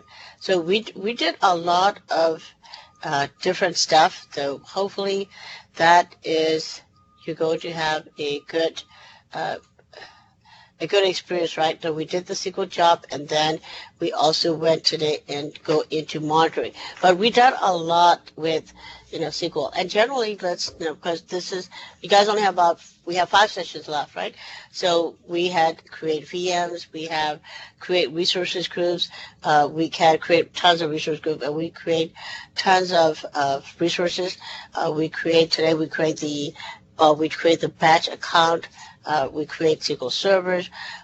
We created we create Elastic Pool. So we had created a bunch of resources, and hopefully, I know we're just throwing you into all these. These are all the functionalities that we did today, but we did in this 10 session already. But like I said, Azure has over 50,000 functionality, so there's a lot more to go. So I hope that we're already past halfway. We've got 4 or 5 more sessions. So after that, you will still continue work in Azure and try to gain knowledge in Azure. So the more you have, obviously, right, the more you know. Knowing more is not going to hurt you. Only knowing less is going to hurt you. So I really hope that you will stay up to date with technology. And the other day, I had shared you guys the resources about joining Azure communities, as well as the hands-on lab site. Also show you where the different videos that we have. So take advantage of all those resources to gain more knowledge in Azure. And I have no doubt that you guys are going to do excellent, and at some point you might want to consider certification as well. I tell everybody that, right, if you can't beat them, might as well join them. So we can't beat Microsoft, you might as well join them. So let's get yourself certified at some point. Certification is just a piece of paper, if you'll say, but it is a important piece of paper if it comes from a big vendor like Microsoft or Oracle or Cisco. So you guys did so well, and we didn't run into any problem today. So we had done all 3 laps, and we are complete, and we are happy. Okay. Any questions, concerns, burning desires? But that's all I have to cover today. As I told you, if you need me, you know where to find me. And thank you, guys. Thank you for being so patient. And I think we did good today. Yesterday, kind of struggled a little bit, so I wanted to make sure we don't have that problem today. So, seems like you guys feel like you're learning a lot. I know you guys can't really communicate with me because you guys don't have most of you guys don't have a speaker. But I hope that I know you guys are taking time off your busiest time from work and coming to these trainings. So I want to make sure that these times is worthwhile for you. And hopefully this is effective training for you to go back to do your work and be more productive. So All right. If I don't see you guys, I'm not going to see you guys till Tuesday. So have a good weekend and stay out of trouble. Don't do anything I would do.